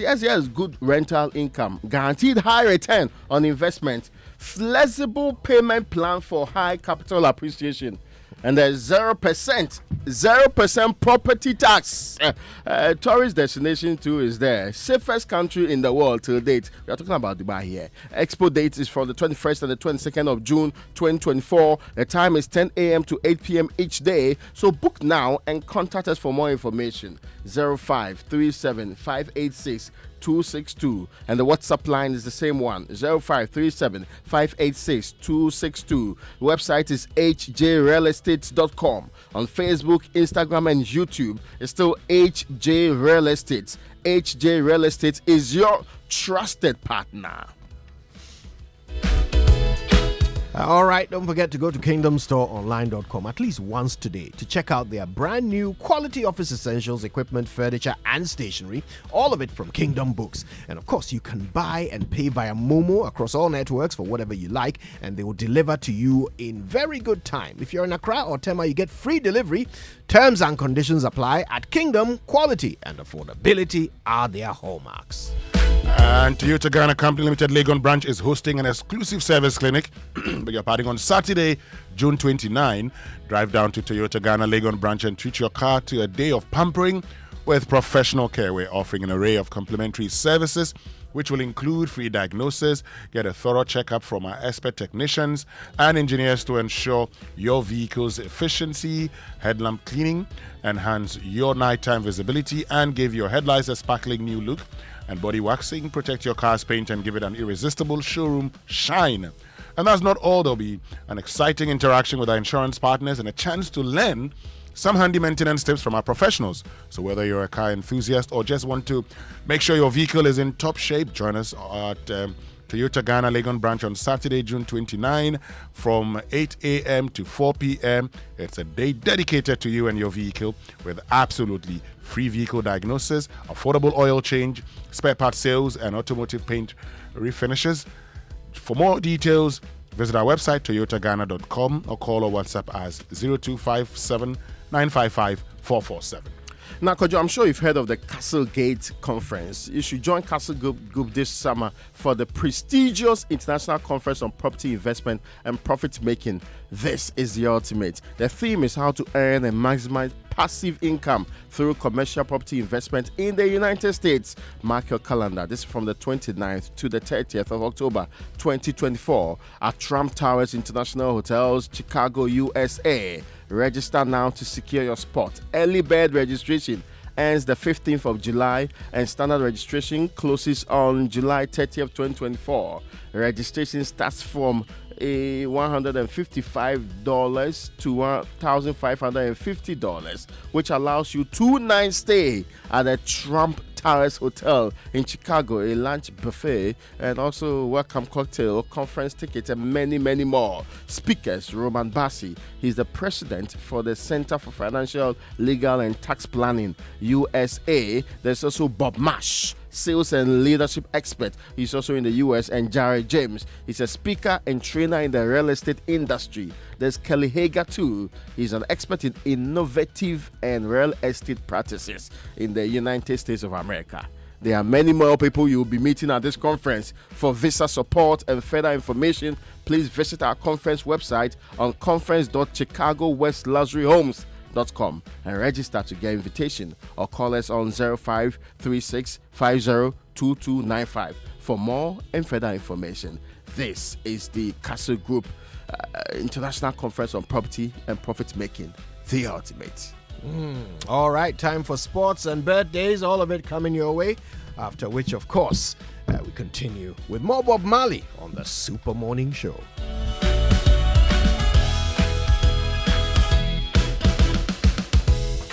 Life is a stage, and we're all players, playing the supporting role. The title of my poem is Playing with Rhythm. Playing the lead. Playing to win. Playing with gusto. Playing for the sheer thrill until the curtain falls. Because every journey begins with play. Kickstart yours with MTN. So, what are we doing today? MTN. Imagine a world where your home or business is powered by the sun's boundless energy. Picture your rooftop transformed into a solar sanctuary, radiating with eco-friendly vibes and city-saving brilliance. Well, dream no more. With Standard Chartered's renewable energy loans, you can turn this dream into a dazzling reality. And guess what? Our renewable energy loans come at very low rates. That's right, we are not just offering loans, we are offering the keys to your solar-powered kingdom. Say goodbye to high electricity bills and step into a new world where every watt generated is a step towards a brighter, more sustainable future. So if you're ready to take control of your energy destiny and switch to solar today, give us a shout on any of the following phone lines: 050-153-5789, 050-153-5790, 0244-674154. Let's chart a course for a brighter tomorrow and make your solar dreams shine brighter than ever before. Standard Chartered, here for good.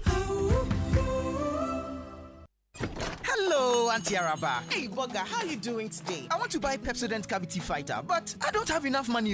So what are you going to do? Can you give me the big size? You know, as for me, I'll pay the balance later. Today, no credit. I haven't sold much this morning. If you don't have enough money for the big size, why don't you try the 120-gram pack? There's a 120-gram pack? Introducing the new Pepsodent Cavity Fighter in 120-gram pack size. More affordable and convenient. Get yours today from any supermarket near you. Every smile matters. This advert is FDA approved. Do you know what that is? It's the sound of me looking into my Nido 23 grams promo sachet for a code so I can win in the Nido Obatampamo promo. Become one of the 3 lucky winners of a fully paid family getaway in Nido's Obatampamo promo. Look inside your Nido 23 grams promo sachet for a code. Dial *380*11# and follow the prompts for a chance to win big. This advert is FDA approved. All right, we will do birthdays later on the show. Brought to you by MTN. Everywhere you go, and Bank of Africa, the African bank with global reach. Bank of Africa, strong as a group, as close as a partner. But right now, we're getting on with this Joy Sports Center, brought to you by MTN. Everywhere you go, and Standard Chartered Bank, here for good, and DSTV. It's your moment. Now, have you guys heard the latest from MTN? If not, then listen on. For those of you who love MTN Free After One, prepare for the upgraded experience that is MTN Free After One Extra. Now, let me tell you what the extra is all about. With MTN Free After One Extra, you can talk for 1 whole hour uninterrupted while paying for the first minute of every 10 minutes you talk. Which means for every 10 minutes you talk within the hour, you only pay for the first minute, and you get to talk for 60 minutes straight with no interruptions. You like what you hear? Well, as if that's not enough, you also get 70 megabytes of data for free after your first call. So now you see, it's the time to talk extra with all the people you love. To subscribe to MTN Free After One Extra, just dial *550# *550# and follow the prompts. Now, folks, imagine a world where your home or business is powered by the sun's boundless energy. I mean, picture your rooftop transformed into a solar sanctuary, radiating with eco-friendly vibes and city-saving brilliance. Well, dream no more. With Standard Chartered's renewable energy loans, you can turn this dream into a dazzling reality. And guess what? Our renewable energy loans come at very low rates. That's right. We are not just offering loans. We are offering the keys to your solar-powered kingdom. Say goodbye to high electricity bills and step into a new world where every watt generated is a step towards a brighter, more sustainable future. So if you are ready to take control of your energy destiny and switch to solar today, give us a shout of any of these numbers: 050-153-5789 or 050-153-5790. There's also 0244-674-154. Let's chart a course for a brighter tomorrow and make your solar dreams shine brighter than ever before. Standard Chartered, here for good. Good morning, Raymond. Good morning to all of you, and welcome aboard to the Joy Sports Center with me, Fintu Tahiru Fintu. Coming up over the next 10 minutes. We're inside 4 minutes of additional time. Conceição! Off the bench and into the headlines! One king of the football, and he's won it! Yep. Francisco Conceição scores a last gasp winner for Portugal to break Czechia hearts as Arda Güler magic inspires Turkey to a win over Georgia. We will look back at last night's European Championship games. All these and more to come in the next 10 minutes. But first we start here at home with Kumasi Asante Kotoko. They have let go of 11 players, including captain Ibrahim Danlad, Cameroonian Georgian Fege, Isaac Apong, and defender Sherif Mohammed in a massive clear-out. This is part of the rebuild process ahead of next season. The Kotoko head coach Prosper Ogum has been speaking about that, and he says a lot of young players he signed last season did not perform at their maximum because the experienced players they had did not provide them enough help. Individually, they were not there, and again, I think the senior players or the old players who were supposed to guide them didn't give them that enough mentorship feelings around them, and I think that actually affected us, and this created some sort of imbalance in the team. That's Prosper Ogum. Kotoko finished the season in 6th position with 49 points, 12 behind champion Samatex. Talking about Samatex, their captain is Emmanuel Kayeke, used to play for Kotoko. He's attributed their Ghana Premier League title triumph to lessons learned from their first ever top flight campaign. The Samraboy-based outfit wrapped up the title with 2 games to go. I think it was Midday 4 that we realized we could win it. Even from our onset, before the season started, we reminisced about what we did the previous season. And we realized that if we do something different from what we did the other season, we could win it. But when we started, after Midday 4, we realized, no, if we put in much effort, we could win it. So we came together as a team again. We refocused and we redetermined ourselves that we could do it. And God being so good, we've achieved it. That's Emmanuel Kayeke there. He also won the Ghana Premier League with Asante Kotoko. Elsewhere, the Ghana Football Association has announced an all-female refereeing contingent led by Rita Nkansa to take charge of this weekend's MTN FA Cup final between Bofuakwa Tano and Nswatreman. She will be assisted by Alice Chakule and Patricia Chra, while Julieta Pierre will serve as the 4th official. The MTN FA Cup final between Bofuakwa Tano and Nswatreman will be played at the University of Ghana Stadium on Sunday at 6 p.m. So hopefully you can get there and catch some of their action. Meanwhile, we are still building up to the 6th edition of the Ghana Football Awards scheduled for 29th June. This time, we take a look at the nominees for the Women's Football of the Year award. Comfort Yeboah had a stellar season for Ampim Dakwa ladies as they won the Northern Zone of the Women's Premier League and reached the semi-final of the CAF Women's Champions League. The defender was also key to the Black Princesses' African Games triumph as well as World Cup qualification. Just like Comfort, Ophelia Sewa Amponsa also played a significant role for Ampim Dakwa ladies and the national under-20 team. She finished the Women's Premier League season as the top scorer with 16 goals. Brigitte Edu starred for Tat FC in the Egyptian League, helping them win their second top flight title. Returning to the scene after a 2-year injury absence, Abdullahi Mokarama took the league by storm and featured heavily for Hazake's ladies, who reclaimed the Women's Premier League title, scoring 11 goals. Mokarama also netted 3 goals for the Black Princesses at the African Games, including the winner against Nigeria in the final. Jennifer Kankam was another of Ghana's stars in the Egyptian League. The forward scored 57 times and assisted another 28 in 30 games. That's a wrap of the nominees for the Women's Football of the Year category ahead of the Ghana Football Awards, which will take place on the 29th of June at the Accra International Conference Center. Now, this story, last week, remember, Sports Minister Mustafa Yusuf asked the National Amputee Football team to account for donations they received after their Amputee Africa Cup of Nations triumph in Egypt.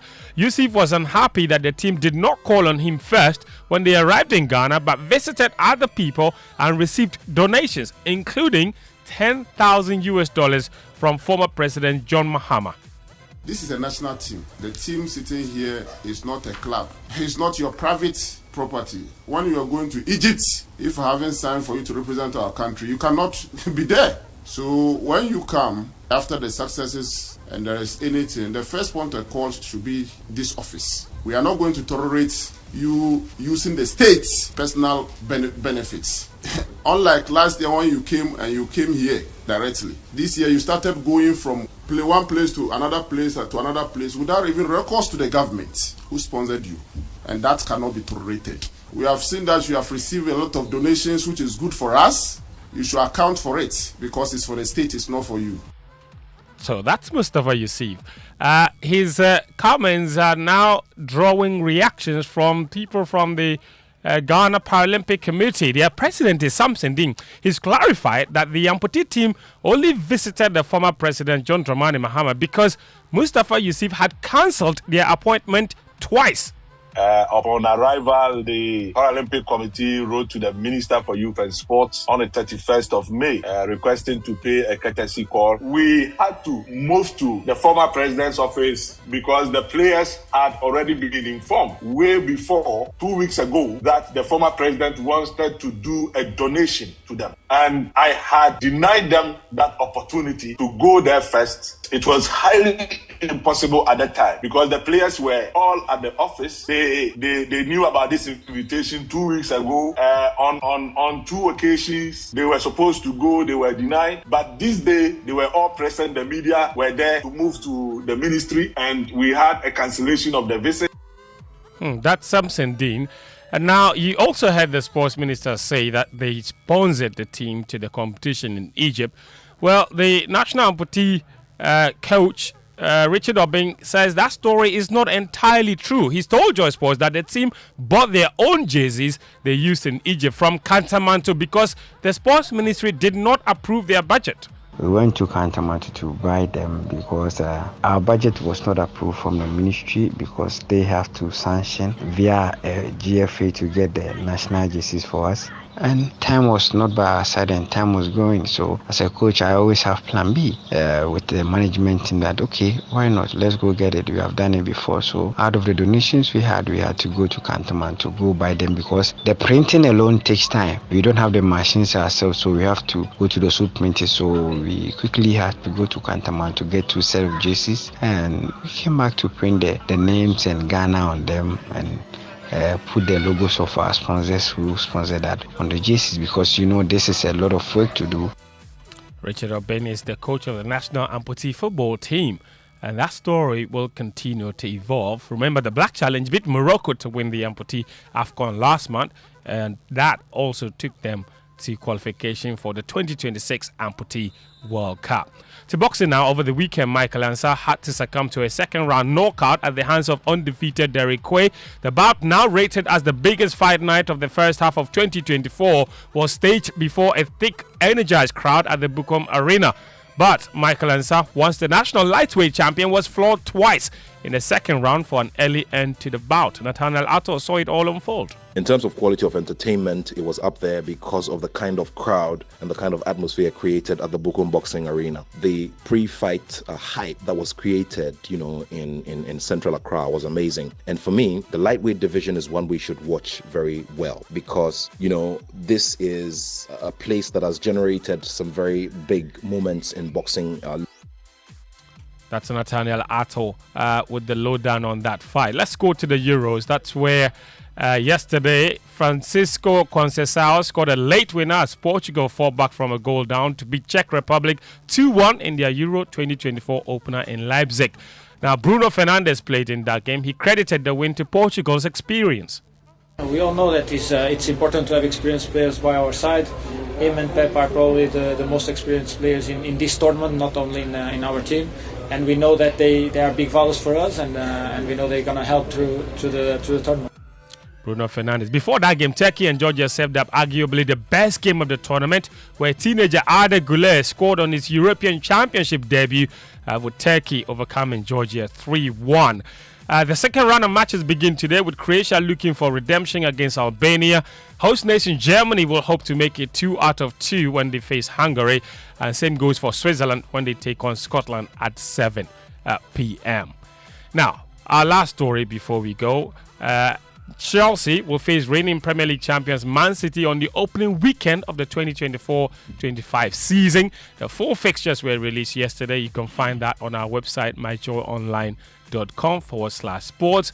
And also, Jamaica's 5-time Olympic champion Elaine Thompson-Herah will not defend her 200-meter title at this summer's games in Paris. It's a big story. She opted not to race over the distance at the upcoming Jamaican trials, but will still compete in the 100 meters. Winston, that's all the sports this morning. Remember that this weekend, this Thursday, we are at Heritage Craft Brewery at East Legon for Spain versus Italy.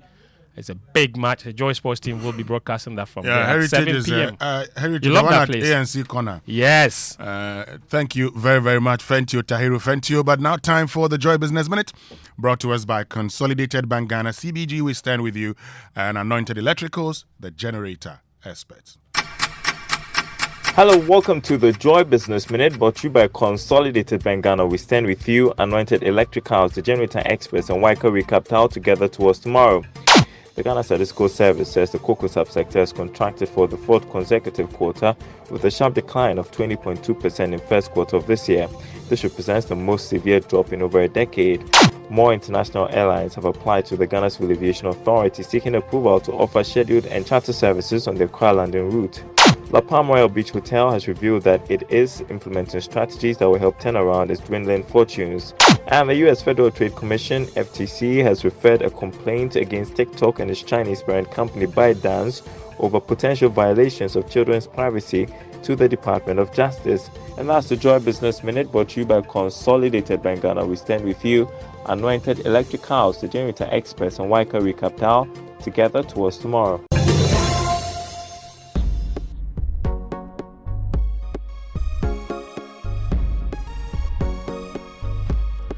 All right, so welcome back, and thank you very much for staying with us. And Anointed Electrical Engineering Services Limited is into the sales of ultra-silent generators from 5 kVA to 2,500 kVA, and they also undertake the maintenance and repairs of all kinds of diesel generators and stock genuine spare parts of all kinds for various generators, and do generator rentals in East Legon. You can locate them on the Lagos Avenue Road opposite Tomric Hotel, in Tema on the Tema General Hospital Road, Community 9, just after the overhead, and at Odoko, where they have their head office, number 77 Anointed House off the Odoko Malam Road. And they have branches nationwide. Anointed, the generator experts, call them on 0243 480334.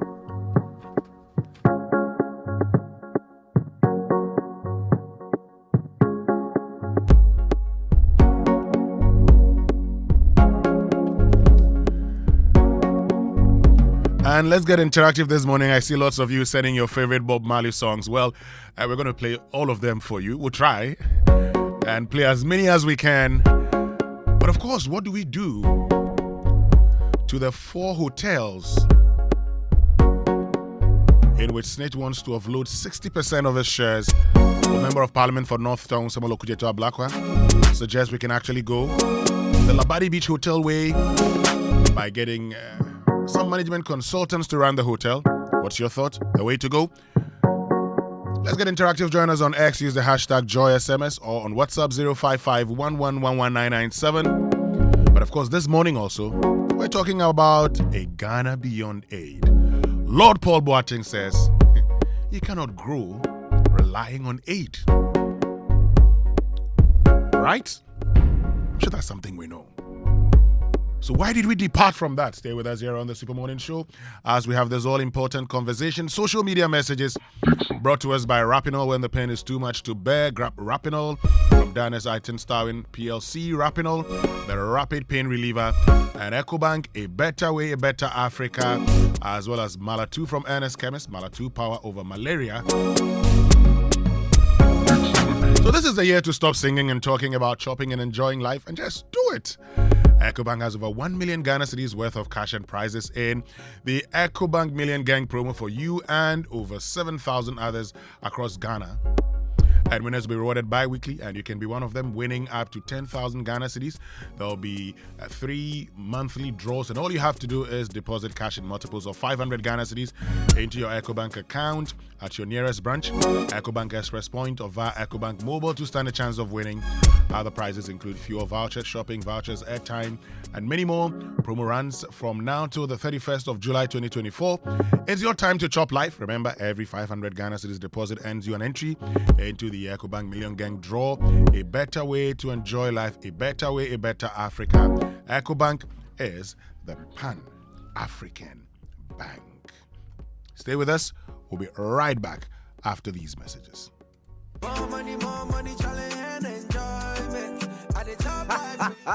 We not say problem day, but you for chop life. Simply deposit cash in multiples of 500 Ghana cedis into your EcoBank account at your nearest branch, Express Point, or through EcoBank Mobile to win your share of over 1 million cedis in prizes in the EcoBank Million Gang promo, EMG. Be one of over 7,000 people to be rewarded. Hey, my God. Yes, so over 7,000 people go chop soft life from May to July 31, 2024. Be an EcoBank customer or be square.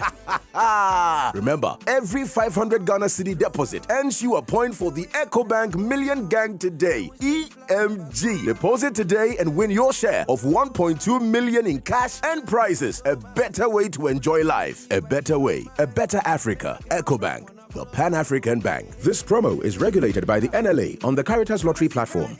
Join us this summer for the prestigious International Conference on Property Investment and Profit Making, the ultimate guide to financial freedom. Delve into the theme, how to earn and maximize passive income through commercial property investment in the United States. Mark your calendar for 29th and 30th October 2024 at Trump Towers International Hotels, Chicago, USA. Register now to secure your spot. Early bird registration ends 15 July and standard registration closes on July 30th, 2024. Registration starts from $500 to $1,550, which allows you 2 nights stay at Trump Towers Hotel, Chicago, lunch buffet, welcome cocktail, conference ticket, and many more. For those in need of visa support to attend, visit our conference website on conference.chicagowestluxuryhomes.com and register to get an invitation, or call us on 0536 502295 for further information.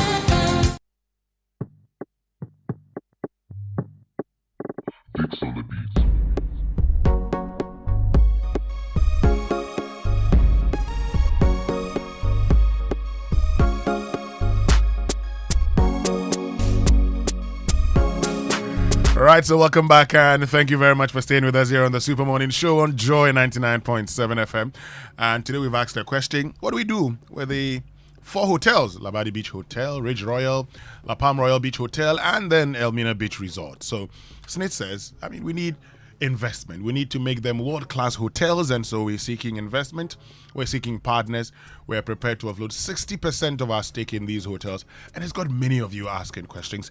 Yesterday, Member of Parliament for North Tongue, Samuel Okujeto Ablakwa, together with others, demonstrated, and after the demonstration on PM Express, this is what he said. The story of Labadi is what we should just replicate for La Palm and Elmina. So Labadi was struggling about some 13, 14 years ago. Then a wise board decision was taken at the Senate level that let's bring in new management. So they brought in Liberty from South Africa. They had an expert, a Dutch manager, Rene Vincent Ernst, signed a 10-year contract with Liberty. Then they had strong local content that the locals who understudy this international best practice company. And then after 10 years, Ghanaians take over. After 10 years, Ghanaians took over. It's almost 4 years or 5 years now. And these Ghanaians are even doing better than when the experts were there. So why don't you adopt the same model? Labadi has given you a classic example of the intervention that you need to make, the medicine that is required. So selling, divesting yourself of 60% shares cannot be an option. So what do we do with these hotels? Big Stories brought to you by Telecel Connecting Energies. Latest from your partner for life and equity health insurance here for you. Raymond Aqua, what do we do? I think that there are more ingenious ways than just say we are selling. There are more creative ways than just say we are selling. And I think, and with all due respect, this everything, if you run it down, then we sell, it's a lazy, sometimes even criminal approach. It's almost as if you have the intent. Start from the beginning, run it down. Yeah, we same government, no matter which period, run it down. Then with time, okay, let's sell because we are incapable of managing businesses. But you are managing government. The state and the hotels, the amount of money involved, is far less than the amount of money involved that we actually manage as a government. How much is in our national kitty, even though we are managing it? So how much more merely managing hotels? In any case, nobody is saying that you should put your friends and family in there. I think that is fundamentally the issue we should drum home. All we are saying is that put competent people in there and we'll not have this conversation. We are giving you resources, and sometimes SNIT amazes people. You have guaranteed money from Winston Amwa for more than 30 years of his working life. He's not chasing you for the money. And yet you come and create the impression as if you are on the market like any other bank, borrowing and doing all the other work that you do to get money. It's not true. Exactly. Yeah, they take deductions every day for every month for you. You keep it there. The hope is that you convert that to something meaningful. In fact, you are not even funding the big ticket projects that we expect you to do in the Republic of Ghana. We have not even gone there.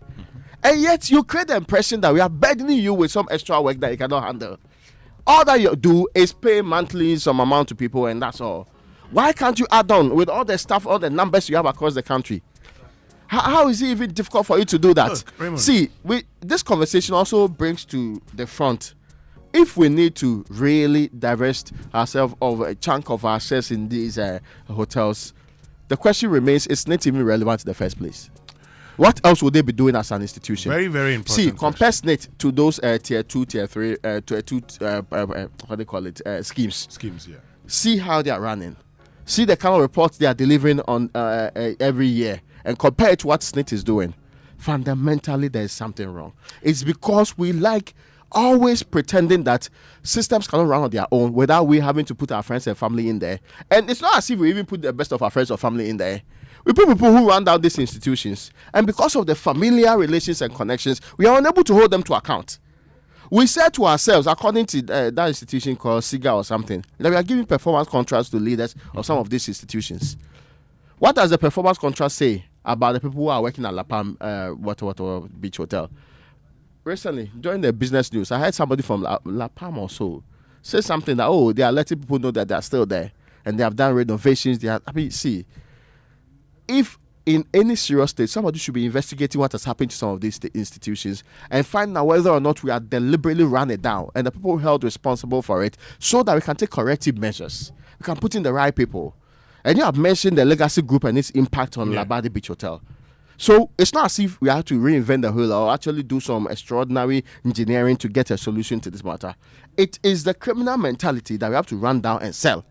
That is what's really preventing. And see, one cannot come to any other conclusion.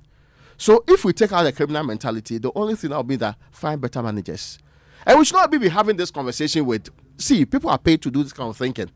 Why do we always have to take on somebody's job when the person is incompetent or incapable of doing it, and you're still taking salary every month? Today he's driving to office in a very nice car. What conscience comes to this? I ask myself the question: how would you feel driving to work every morning knowing that you're making losses? Yeah.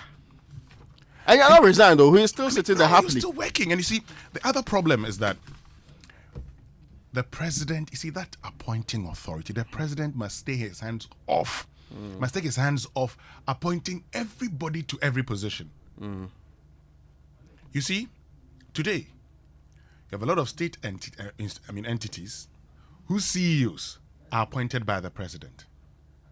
Raymond, what assessment did the president do? The person that the president appointed to become the CEO, what is his vision for the institution that he's going to head? Yeah. He walks in and that's the end of it. And so, all of a sudden, we have a lot of CEOs who've just seen it as a way to enrich themselves because they believe that they contributed to the success of a political party. And so, it is payback time. If you like, in the next 2 years, okay, when the political parties start their primaries, go and sit where they meet the delegates and listen to what they say. Yeah. Listen to the promises they make to the delegates. Yeba youth organizer, be YE coordinator. That's true. Women organizer, be a school feeding coordinator. I was saying the same thing. And then they'll look at NADMO or organizer by a NADMO coordinator. So all we have done in this country is that parties win power, and they just put persons who may have no expertise whatsoever in key positions of national interest. Persons who are struggling to get jobs in the private sector. Exactly. Nobody who is struggling to get a job anywhere else is qualified to be in a government position. But why? Why should we give you that job? If we're good enough, wouldn't you have been taken out by somebody else? And that's the problem. First problem. SSNIT itself. You sit on billions of Ghana cedis. Why? Why must we be struggling to get a loan to construct the Accra-Tema motorway into a 10-lane road? Why would SSNIT not do it and then decide they're going to toll it And in tolling it, SNIT can actually implement an electronic tolling system where people who use that road, okay, in a year, so you know the number of cars, you can actually get the people, you do your analysis, you get the people, they will pay in advance. SNIT will make its money because these kind of roads last for 50 years. You can construct it, operate it, get your money that you invested with profit, hand it over to the states. It's only in this country that SNIT, even if it gets into real estate, struggles. SNIT. Something like this are doing and prospering. If SNIT gets into real estate, they struggle. Why? Because consistently, look, we have representation on the board of SNIT. Why should it be the case that a president can decide we've changed the director general and that's the end of the story? Why shouldn't it be the board that says we have identified this man with these expertise and that should be the director general of this institution? No. I mean, nobody's even saying that you cannot even appoint political whatever people to boards. But please put the right people there. It's not possible to have all incompetent people in the political party. They are. Some of them are very competent because they are functioning in other places and function properly. The difficulty is that it's almost as if we tie their hands when we put them there. And so they cannot make the right decisions for this state. And also some of you too, when you are put in these positions, your conscience should lead you. You should look to the face of your own kids and say that, no, what I'm doing is going against their future. So I have to act rightly so that posterity will judge us right. Some of these things, and I don't know why we need to be repeating it to our own people, like it's almost as if there's no conscience anywhere else. We destroy it, then we sell it to ourselves, then we are happy telling our stories. And you see, it's been our story of divestiture all through. Check the 70s, 80s, and even when it come back more recently, 2090s and all of that, we're still engaged in divestiture of state properties. Is the reason why what happened to the Nkrumah factories? What happened to those ones? We deliberately run it down, then we sell it for cheap. They say, oh, we'll try and revive. We'll try and revive what? Yes. And then when it gets into private hands, they're able to revive it. So these same persons can revive it, but when it belongs to the state, we cannot revive it. It tells us one thing. This is just a people who are bent, who are rent-seeking, who are self-seeking. They don't think about the state. All they think about is themselves and themselves only. However, we cannot continue to develop like that. But wait, if you become, let's say, even deputy director general of SNIT today, you are properly paid. Yes. You're not a hungry person. It's the greed that makes you think that you have to accumulate wealth in that position. And let's be fair to ourselves. You're not paid like some person who's struggling to get a job somewhere else. No. All that we ask of you is be able to manage the system in a way. Don't even make it extremely prosperous. Maintain it. But we run it down. And sell it. Yes. Well, tell us what your thoughts are. What do we do with these hotels? Get on to X, use the hashtag JoySMS, and then on WhatsApp, 055 11 11 997. Now, picture this. You are lying in bed after a long day, seeking comfort and relaxation, but instead you are met with a mattress that sags beneath you, a reminder of shortcuts and compromises. Your comfort and well-being should have never been compromised. That's why we at Latest Foam prioritize quality above all else. Step into our showrooms and experience the difference for yourself. Our high-quality mattresses and furniture are crafted with ultimate relaxation in mind. Picture waking up refreshed, rejuvenated, and ready to take on the day. That's the Latest Foam promise. Invest in your well-being. Choose Latest Foam, otherwise they do yourself. Latest Foam is your partner for life. Visit us today and sleep better tonight. Call us at 0302 231155 or 0322 008499 or visit us online at latestfoamghana.com. Now you're about to have the world at your fingertips because the wait is finally over. Telecel is here. Now you have everything you want and need. Quick and reliable communication, stress-free money transactions via Telecel Cash. Transforming your big business ideas into success stories with Telecel Business and more. Connect with Telecel and enjoy a world of endless possibilities because with Telecel, there's no limit to connections. Telecel, connecting energies. Now, in today's competitive business landscape, a healthy workforce is the foundation of success. That is why we have designed our corporate health plans to empower your employees and enhance your organization's performance. With Equity Health Insurance, you are not just investing in insurance, you are investing in the future of your company. Our plans are tailored to meet the unique needs of your employees, providing comprehensive coverage and incomparable benefits. Our commitment goes beyond paperwork and premiums at Equity Health Insurance. We stay with you all the way. Call us on 0501 515 124 or 0506 607 910 and let us serve you better. Equity Health Insurance, here for you. Well, stay with us. We'll be right back with more here on the Super Morning Show. Auntie T, I beg, fix me go betete Ghana. No gari, no oil, no plantain, just beans then eggs. Hey, brah, that be dangerous combination, no? Problem no day. I feel handle am. For Telecel, with the Bob say everybody gets what they like. That be why Made For Me bundles day. Based on your usage, you fit get your own data and call packages. Fala! Made For Me bundles like the way you the want town. That *530#, then buy Made For Me bundles today. Telecel. Connecting energies. Say donut, donut, donut, donut. Hey, donut, donut, donut, donut. Donut, donut. Then come cut up donut. Donut, donut. Malaria super donut. Everybody follow nut sa malaria. A 3D till no nut now. Won't malaria chill. Won't popo. What mean the day? I want the no nut. No.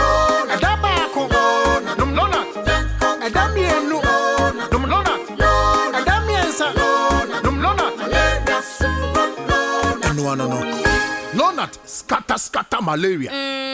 Lonat ide scatter malaria. A quality product from Blaze GVS Pharma. Yenshishemu hu se malaria wa wumujam ansana wanum Lonat. Na nam yensearch na malaria no daso wo hwa ko hu dokota. This advert is FDA approved. As the world is changing, you need updated skills to take advantage of all the opportunities out there today. The Ghana Skills Development Fund has already provided training for dozens of businesses over the last 2 years. And now it's your turn. With over 100 million Ghana cedis given up for skills upgrades in the formal, informal, and innovations and green technology sectors, applications are now open for the next batch. Visit www.gsdf.ctvet.gov.gh to submit concept notes between now and 14 June. And be sure to apply in the correct window to avoid disqualification. Call 0303-941-361 for more inquiries or send an email to gsdf@ctvet.gov.gh with inquiry as the subject. The GSDF is funded by the World Bank through the International Development Association IDA with the Commission for Technical and Vocational Education and Training CTVET as the implementing agency under the Ministry of Education. They say a butterfly flapping its wings in Accra can cause a tsunami in Bangkok. So what if your factory in Nsawam could shake up the stock market in Hong Kong? What if your business in Elmina could affect fish production in Norway? What if your refinery in Tema could affect the price of petrol in Moscow? Well, now it can because you have access to the bank with the largest number of customers in Africa. Access to our global branch network. Bonjour. Good morning. Our robust asset base and an unparalleled digital infrastructure. So go ahead and flap your wings wherever you are, because with us you have access to an entire world of possibilities. Access more than banking.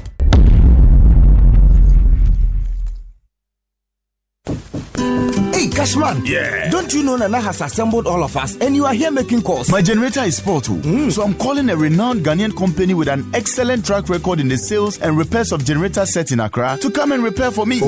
Is it Anointed Electricals? Yeah. Anointed Electricals deals in quality and genuine generators with high fuel efficiency. We also rent generators. They sell quality generators from 10 kVA to 2500 kVA. They have spare parts of other generators and can repair every faulty generator generator set even if you didn't buy from them. Look, now we don't have any electrical problem in Accra. Oh, how? Because Anointed Electricals is right here at East Legon, Lagos Avenue, opposite Tomric Hotel. And that's why Nana is calling us. Okay. Yes. If you want to buy a brand new generator or repair the old one, visit Anointed Electricals. Or if you are within Accra, call our hotline 0246 423 534 or call 0243 480 334. They have qualified and dedicated men on 24-hour after sales service. Then let's go and listen to Nana. Let's go. Gosh, after giving you the hint, won't you give me anything? Anointed, the generator experts.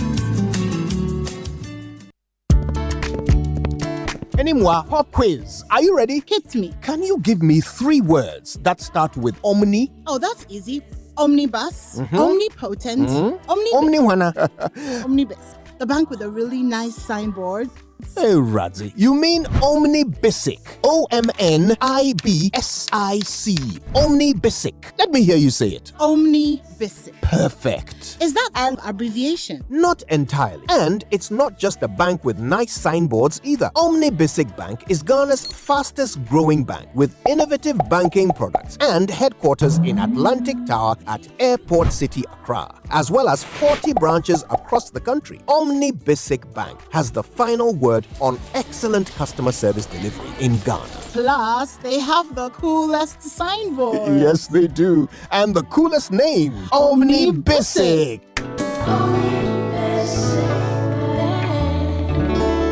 At your service. A dedication to all worldwide.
Goodness, there's a Bob Marley song for every moment, isn't there?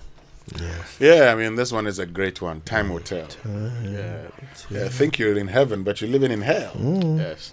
Luckily, I don't have to say anything close to Benjilo. Thank God for that. Let me see. Thank you all for your wonderful requests and suggestions. Yes. You really made we put them all together and played the popular request. So if it appeared more than 2 times, certainly it was played. Let me say good morning to Member of Parliament for Sekondi. Okay. And Minister of Tourism, Arts and Culture. Okay. Yes. Andrew Ejapa Mesa. A very key ministry in the Ghana Beyond Man like Aid agenda. Yes. The former Ghana Beyond Aid agenda. Still Ghana Beyond Aid. Oh, really? Yes. It just never moved from agenda to anything else. It's a long-term vision. I see. And that's why today the National Development Planning Commission has launched Ghana at 100. Yeah. Let's be clear, it's not that long a term. They said that they would achieve these things by 2028. They said they would have a wiser Ghana by 2028. Yeah. Wiser standing for wealthier, resilient. Oh. Yes. It was a great vision. By 2028. It's not that long term. We still have 4 years to go. We are halfway. We have 4 years to get there. And we have nothing to show. No, we shall get there. Charlie, some way. Anyway. We did. Well, join the Castlegate Group this summer for the prestigious International Conference on Property Investment and Profit Making. The ultimate theme is how to earn and maximize passive income through commercial property investment in the United States.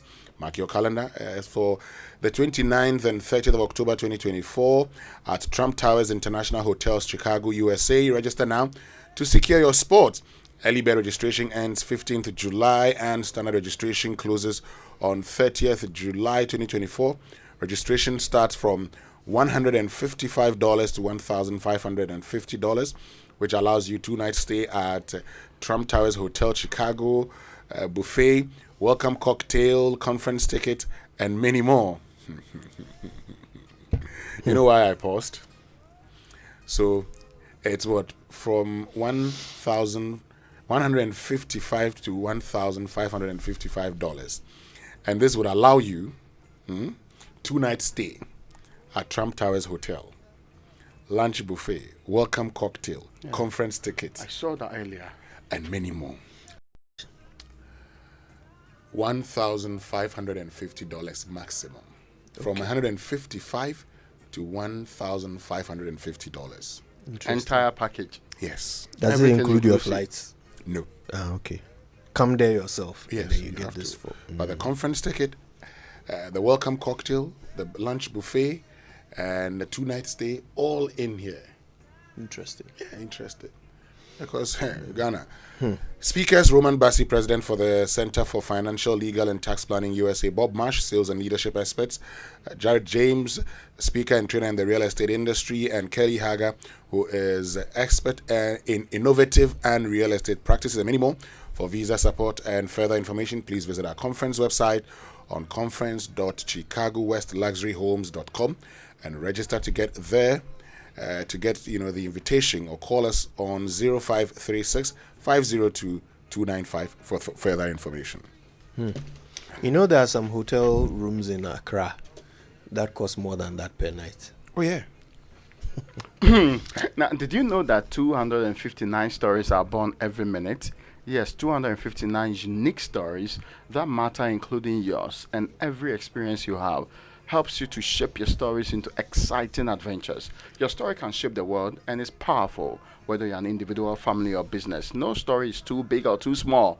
We are inspired by them all, and your story has just begun. We invite you to write yours with us.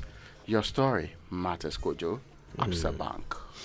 Here it is. The Ghana Beyond Aid Charter. It says we will have a wiser Ghana by 2028. Wiser is wealthy, inclusive, sustainable, empowered, and resilient. Yes. Ghana. Wiser. Yeah. Do you need to hit the road in style? Well, look no further, whether it's for a weekend getaway, a business trip, or just cruising around town.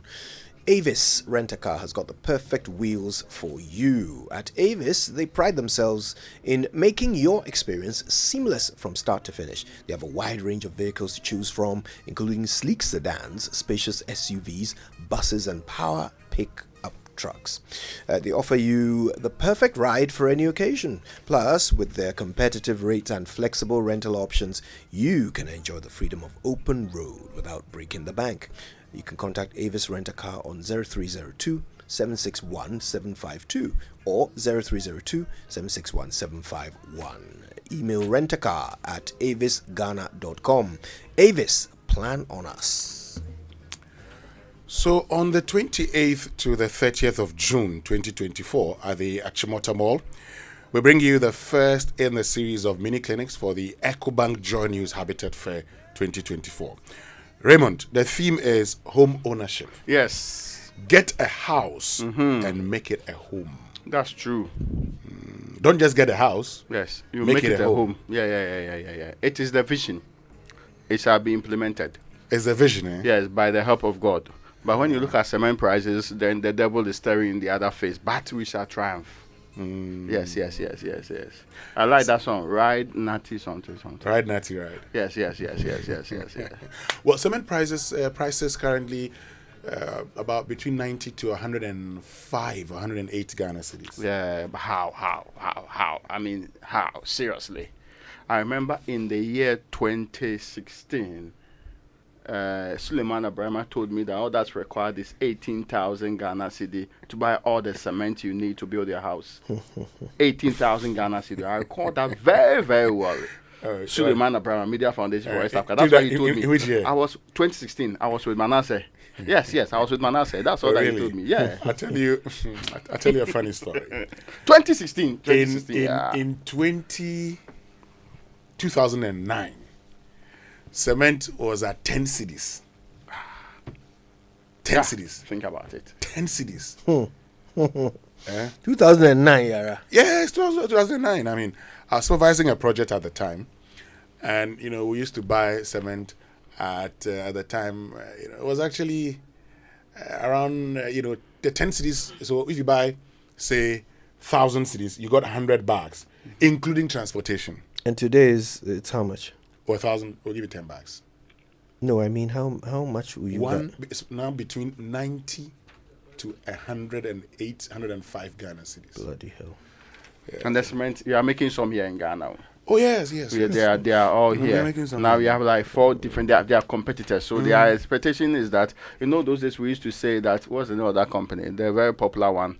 Gassem? Yes. We used to say that, it's enjoying monopoly at some point in time, and so we will drive down prices if we bring on others. Now they are like 4 or 5. One of the things a lot of our economists and development planners have not done for us is that like one of my friends at the Bank of Ghana said, economics says all things being equal, all things are never equal in this country. In the Republic. But there's actually a principle, oligopoly. So these people, they control the market. Yeah. So they come together. They can form a cartel. And then unleash the prices onto you, and you can't do anything about it. So there we go. Anyway, but of course, is the reason today you have between 90 and 105. They claim that it's cost of production, and that they import things that are also expensive. So, well, the good news is that... So did we go or did we come? You will go and come. The good news is that EcoBank will be at the Habitat Fair. There are some very good, mortgage packages for you that you can take advantage of. So it's powered by Cities and Habitats, sponsored by EcoBank, Safety and Home Solutions, DPS Pipes, Interplus, Virtual Security Africa, Ubent Security Doors, Clifton Homes, and G&J Technical Services. So I'm going to be there, and I expect to see you there. It's on the 28th to the 30th of June. Theme, home ownership. Get a house and make it a home. If you have a house, make it a home. If you don't have a house, get one and make it a home. Raymond says that is the dream. That is the vision. It is well. It's a wiser dream. Okay, stay with us. We'll be right back. When we return, it's a conversation about our over-reliance and dependence on aid and how we cannot grow if we are to do so. Happy Wednesday and welcome to Vital Signs by Sonotech Medical Center. I'm Dr. Grace Bachman. Today we are highlighting the amazing benefits of donating blood. Why should you donate? Let's find out. Most importantly, you save lives. A single blood donation can help up to 3 patients in need, from accident victims to those undergoing surgeries and cancer treatments. Donating blood also benefits your own health. It can improve heart health by reducing iron levels, which may lower the risk of heart disease. It's also free mini health checkup for you. Before you donate, your blood pressure, pulse, and hemoglobin levels are checked, giving you valuable insights into your health. Lastly, regular blood donation can lead to a longer life. Studies suggest that frequent blood donors have an increased lifespan. Reach out to Sonotech Medical Center on 0242 439467. ACE Events Management UK presents the 30th anniversary of the Water Africa and West Africa Building and Construction Exhibition and Seminar from June 26 to 28 at the Accra International Conference Center. The event offers a unique opportunity for companies worldwide and locally to showcase their products and services in the water, sanitation, housing, environment, and construction sectors. Attendance is free. The exhibition will complement a 3-day seminar covering vital topics on water and sanitation, building and construction, and a CPD course and workshop by Professor Bob Ando. Attendance to the seminar and exhibition is entirely free. For more details, visit www.aceevents.com or call 0556 304 521. Thank you to our sponsors: Synthes Tank, Herring Connect Tunneling Services, Polytank, Aquagrow Limited, Water Resource Commission South Africa, and Aquagrow. Ministries of Sanitation and Water Resources, Works and Housing proudly endorse the event. Media partners: Joy News, Joy Business, and Ghana Web.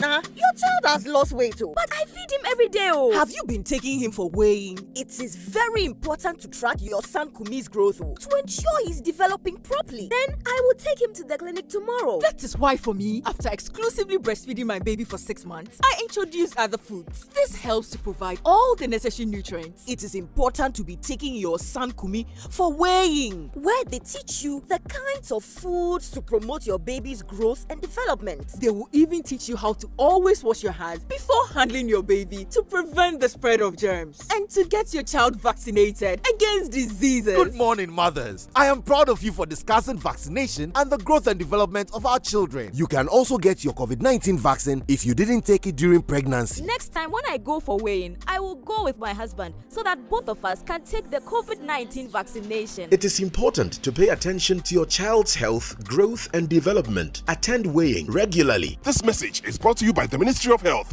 Ghana Health Service, and partners.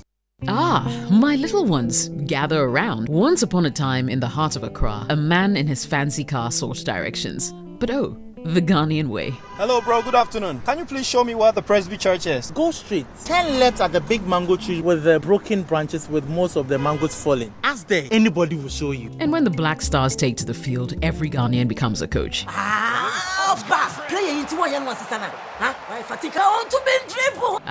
The sacred cue for our beloved Gobe. As you wait patiently, rehearsing the perfect vibes.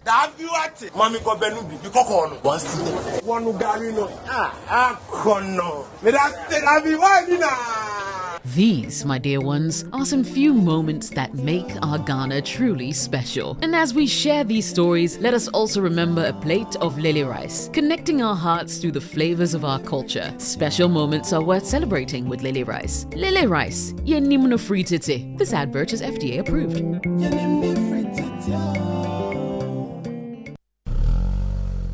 Hey, welcome back to work. Charlie, thanks, bro. Thanks, the bro. malaria really knocked you down, eh? Charlie, no joke. Hey, fever, headache, vomiting, loss of appetite. I couldn't even eat my usual fufu. You and fufu? How we go do it? I hope you got tested before the malaria treatment. Oh, yes, I did. And thanks to Malatu, I kicked out malaria one time. Sharp. Anyway, sorry to ruin your excitement, but your boss asked of you. Okay. She says she has plenty work for you. No problem, Charlie. Strength day. You see, When malaria strikes, take Malatu, containing Artemether and Lumefantrine. Comes in tablet and suspension for the effective treatment of malaria in adults and children. If symptoms persist after 3 days, consult your doctor. Malatu is manufactured and distributed by Ernest Chemists Limited. This advertisement has been vetted and approved by the FDA. It's the most action-packed breakfast show in town. The hottest music, the best giveaways, the great interviews, and all the laughter and fun. Super Morning Show on Joy 99.7 FM. It's the best breakfast show in town. It's the most action-packed breakfast show in town. The hottest music, the best giveaways, the great interviews, and all the laughter and fun you can imagine. Don't miss the Super Morning Show on Joy 99.7 FM. It's the best breakfast show in town. All right, let's get into it. Okay, His Lordship Paul Boateng was addressing a lecture at UPSA, and well, he had quite a lot to say about the situation of Ghana and the fact that we can't seem to get beyond aid, didn't he, Ray?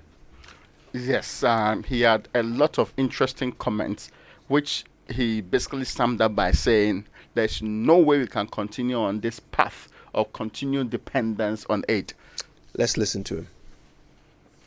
If we are to break that vicious cycle of dependency on external aid and the great powers, those great powers who have fed and continue to feed on Africa's resources, and whose activities with their willing collaborators hold Africa down in an impoverished and conflicted posture. We are held down in an impoverished and conflicted posture by the dependence on external aid and the great powers. It's something terrible, you know. All right, well, let's talk about it. Professor Godfred Bokpin joins us. He, of course, is a professor of finance and economics at the University of Ghana Business School. No stranger to our show. Prof, good morning. Yes, good morning, Kojo. Good morning, Wilson. Good morning to our cherished listeners. Yes, it's good to have you. But isn't it funny that, 7 years after we first heard the president articulate this wonderful vision of Ghana beyond aid, we're still here talking about how we need to have a Ghana beyond aid. Why the inertia, Prof? Thank you very much.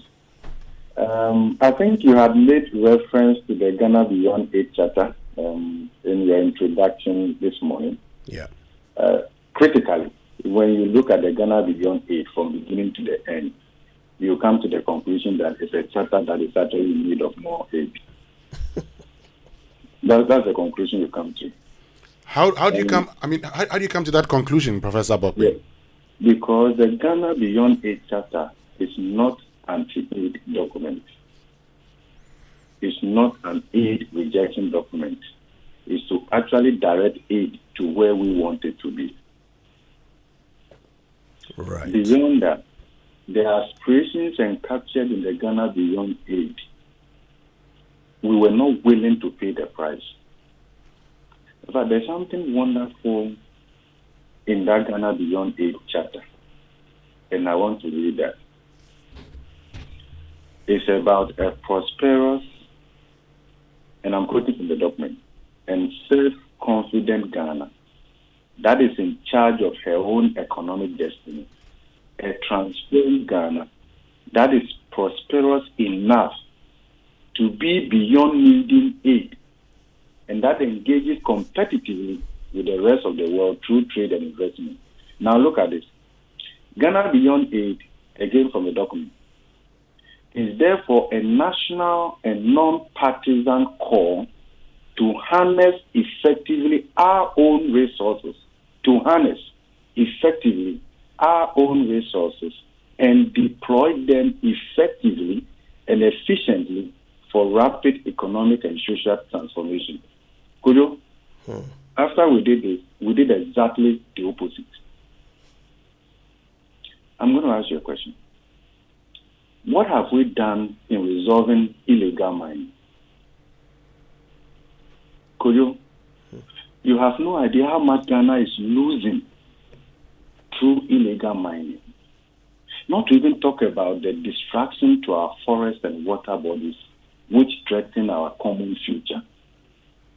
If we had a serious government with a proper understanding of the concept of an economy and harnessing resources, our natural resources for the common good, we will never allow illegal mining to persist.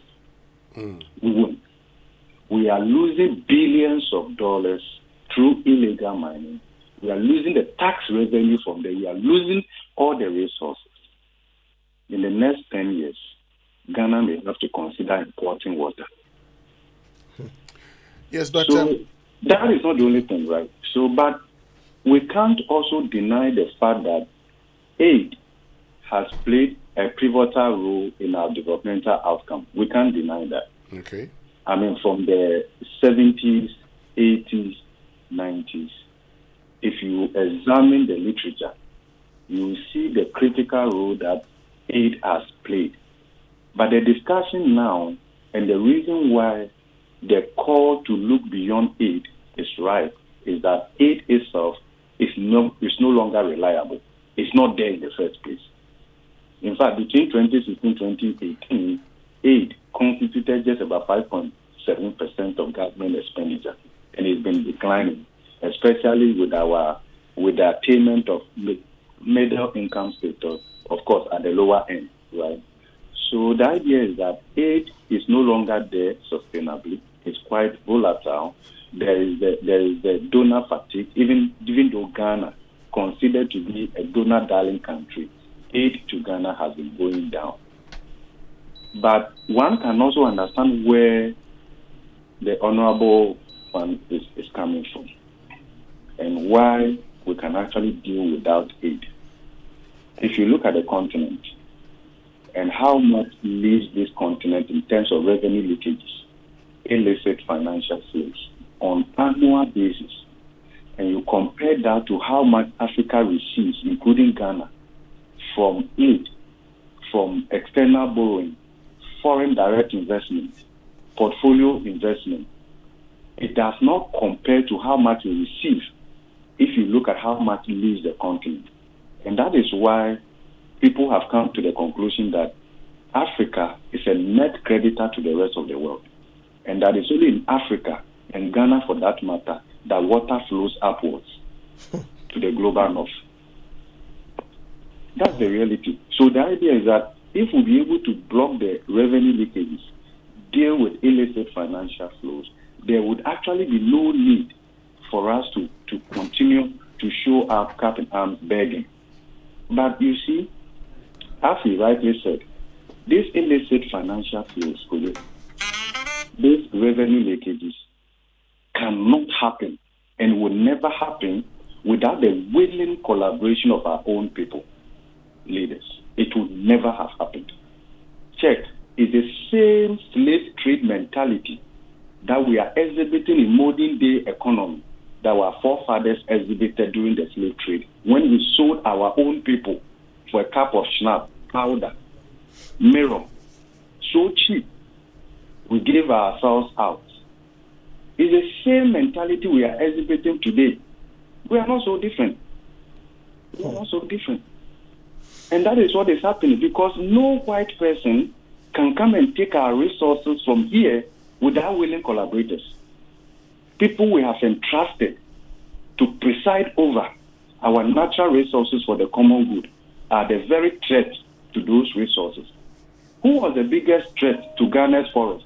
Was not the one who was in charge of the forest, Sir John. You read the stories those days, right?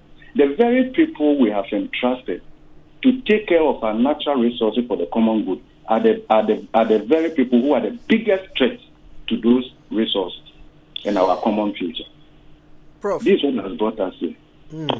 Prof, human beings will do whatever they can get away with. That's just self-preservation. That's logic. It's illogical for a person not to act in his own interest if he can get away with it.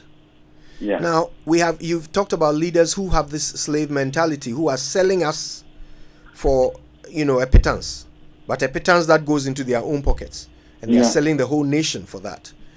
It benefits them, and they can get away with it. That's why they do it. I mean, how long can we blame them for acting rationally in their own interest when we allow it? When have we ever had the people of Ghana get up in anger because the president has gone to receive aid from another country. It's never happened. So why would they not keep doing it? We have allowed it.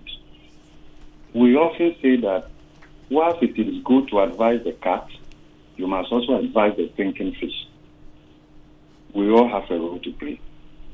We have allowed it. And that is why it continues. And it may also be, when you examine it critically, it may just be that the corruption you see in that small society in governance is a true reflection of the bigger corruption in the larger society, probably we still in proportion to access.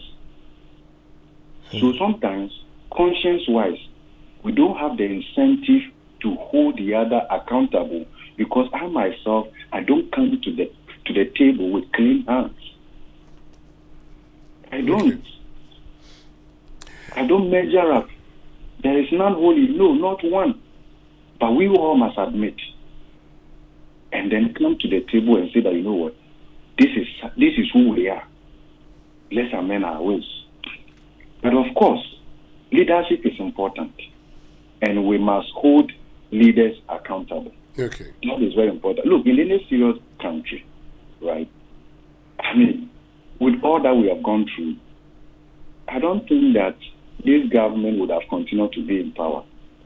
I'm not asking for a military coup or something, but I'm saying that the citizens have had more than enough. Elsewhere, there should have been positive disruptions that would engineer change.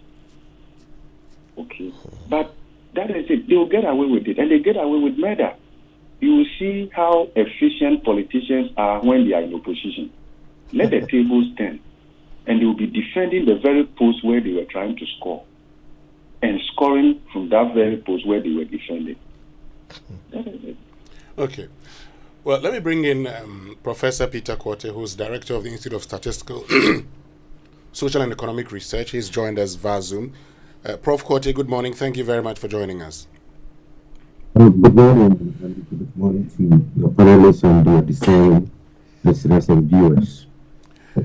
Yes, so let me start off with you by finding out what you make of this statement. The fact that no country will experience any significant growth if it continues to depend on external aid because it hinders progress. Well, I agree with the statement. You see, we need to emphasize the point about the dependency syndrome. It doesn't mean without aid. So Ghana without aid, just like Ghana beyond aid. Ghana beyond aid doesn't mean Ghana without aid, but we certainly need some aid. But the dependency is what the problem is. If you depend too much on aid, like we do, with our debt GDP sometimes around 80, 90% of GDP, then that is a problem because in as much as you need aid to develop your infrastructure, you also have to be independent. It makes leaders very lazy because it's easy. You just go around, spend all your time going around negotiating for more aid rather than looking at what is happening in your economy. So aid dependency is not the best. You would also not be able to pursue your policies consistently. We've seen policy reversals in the past just because we are dependent on aid. And I could go on and on about aid dependency.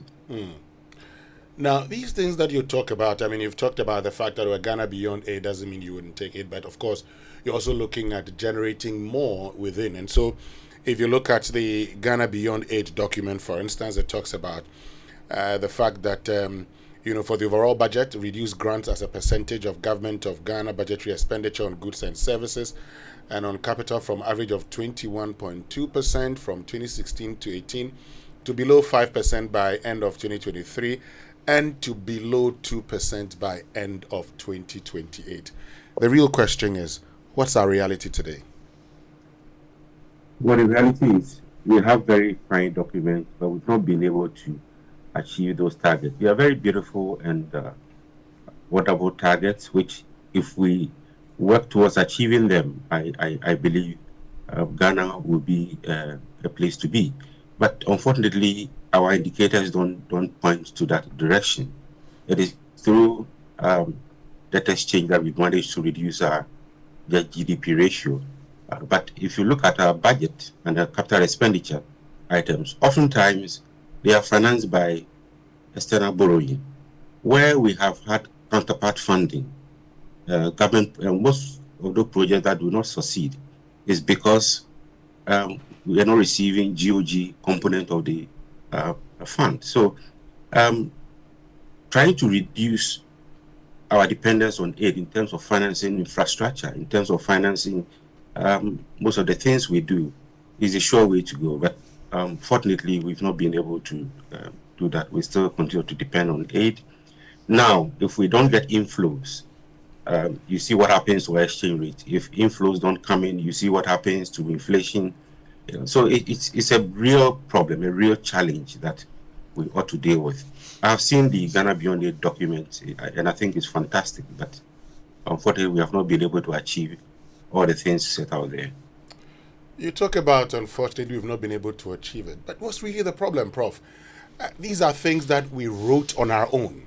We sat down and said, these are the things we want to do. So what is really our problem? One major problem is basically to do with revenue and expenditure. In terms of revenue, we are not able to raise the needed revenue. I mean, if we raise domestic revenue, just like your household, if you raise more revenue in your household, you don't have to depend on your mother-in-law or father-in-law. Similarly, if we were to raise more revenue domestically, we do not have to rely on external sources to fund these expenditures. Unfortunately, we've not been able to increase revenue GDP as much as we have wished to. We said we want to increase it up to 20% of GDP in the medium term. We've marginally been able to do so, but not to the level as envisaged. Then the expenditure.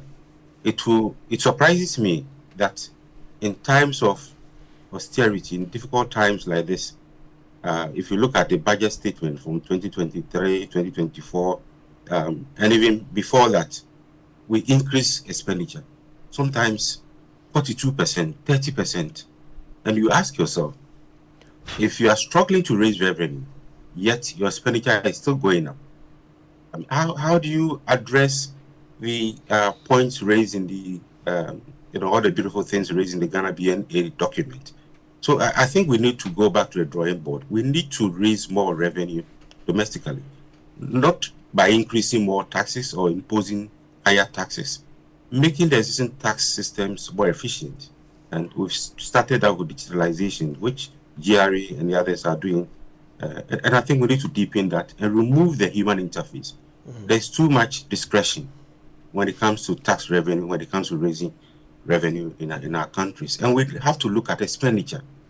I don't think we are getting value for money for the expenditures, especially procurement of goods and services. Before I bring back Prof. Bokpin, Prof. Korte, help us with the big picture. So Lord Boateng says, and I quote, "We are held down in an impoverished and conflicted gesture by the dependence on external aids and the great powers." There are some who might say, but if somebody wants to give us free money, what's the problem? Let's take it. Explain to us why it is not free. Explain to us what it costs Ghana to be dependent on aid. What do we have to give for all of that aid we receive? Yes, I think he spoke about impoverishment, which is true, because in 1970, 10% of the world's poor were living in Africa. As of now, about 75% of the world's poor live in Africa. So the impoverishment is deepening. Now, we receive aid. You would think it's free money. Aid is not free. Some come as grants, some grants come with interest payments. They are not free. There's some interest payments that we have to. There's even some reporting that has to be done. We have how many donors? We used to have about 23 bilateral donors, and they have separate reporting systems. So if all of them are coming for missions at every point in time, this one is coming for emission, the other one is coming for emission. Minister of Finance grinds to a halt, trying to meet all these donors, preparing donor reports, etc. And that led to the multi-donor budgetary support system, where we wanted to reduce these kinds of missions and reporting. That is costly to the country. So there is some cost there as well. Then your independence, when you are depending on aid, on bilateral, multilateral donors, your country loses that independence. Your policies are not independent. Sometimes policies are dictated, in as much as, yes, it is improved over time, where previously conditionalities are imposed on us, but now we are told to bring our conditionalities, and then it is held at us, so we meet those triggers or targets. So the point is that we do not have independence when it comes to policies, and that's why sometimes we see policy reversals. We introduce a policy and then we have to remove it. Sometimes we introduce policies that are very harsh, and then the citizens jump on the street, privatize ECG, privatize this, and increase tariffs, etc., which brings hardship to the ordinary Ghanaian. So there are costs involved in all this dependency syndrome, and that impoverishes us over time. Prof. Bokbin, around the world, the countries that we depend on for aid are becoming more and more inward-looking and nationalistic, and reducing the amount of aid that they give to countries like Ghana. Yeah. At some point, are they not going to end up fulfilling the Ghana Beyond Aid vision for us, whether we like it or not? Are they not going to simply stop? The more their taxpayers demand that their money be used for programs within their borders, are we not going to end up being without aid anyway? Yeah, that's where we are heading towards. Even if it doesn't dry up totally, it will not be there in the quantity that you actually need to develop. But could you also bear in mind that this aid that these developed countries give to us is a way to also pacify their conscience for all that they take for us annually. It's a way to pacify their conscience and the rest of them. So look at it this way, and I agree with Professor Peter Korte. Actually, this country is through aid that these people shepherd our future, guide us where we should go and where we should end up. So actually, we are not the ones in charge of the destiny of this country and this economy. And so when you read the Ghana Beyond Aid, and the reason we were so excited, look, could you let me tell you, Ghana Beyond Aid resonated more with the Francophone countries than even Ghana itself and other African countries. In fact, when Ghana Beyond Aid was announced, the Francophone countries and other African countries viewed our current president as the Osagyefo of our time. Then what happened? What happened? So you see, as Professor Peter Korte said, when you look at budgetary allocation to our ministries, critical sectors of the economy, government GOG support largely caters for compensation of employees and stuff like that. But the critical capital spending and the rest of them, which shapes the destiny of this country, we are reliant more on aid. They are the ones shaping our educational curriculum, the content, the outcome. They are the ones shaping the policy directions and the rest of them in the way that they want it, not the way we want it. Okay, of course, we are told that the word bonds, from where Euro bonds and the rest of them come from, and bondage are from the same family word. So the idea is that, yes, to some extent, we can rely on that. So if you look at the Ghana Beyond Aid carefully, those who crafted it, I believe that they understood their times. It's not to say we will reject aid or it's anti-aid, but it's actually to properly align aid where we want it to go and the way it has to be spent.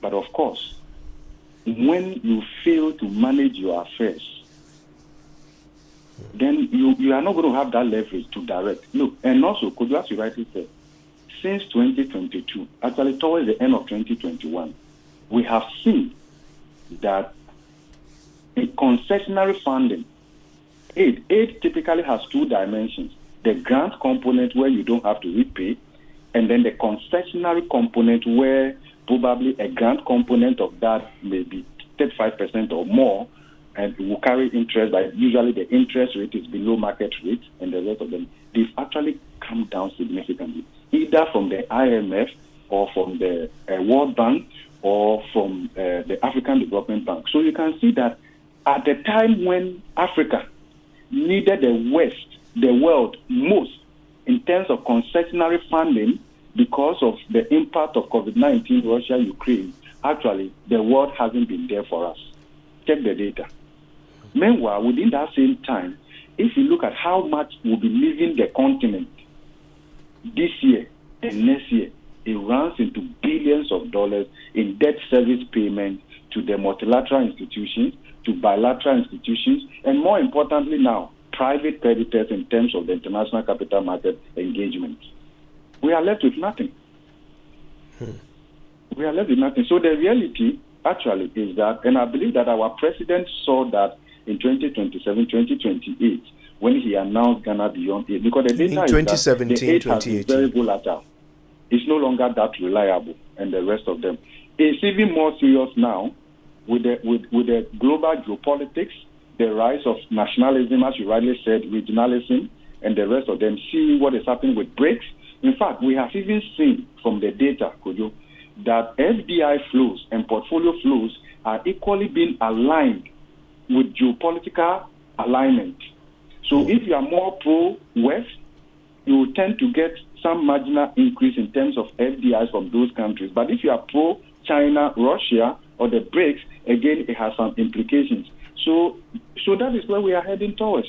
And actually, it may also be good for us ultimately, which requires that we look within.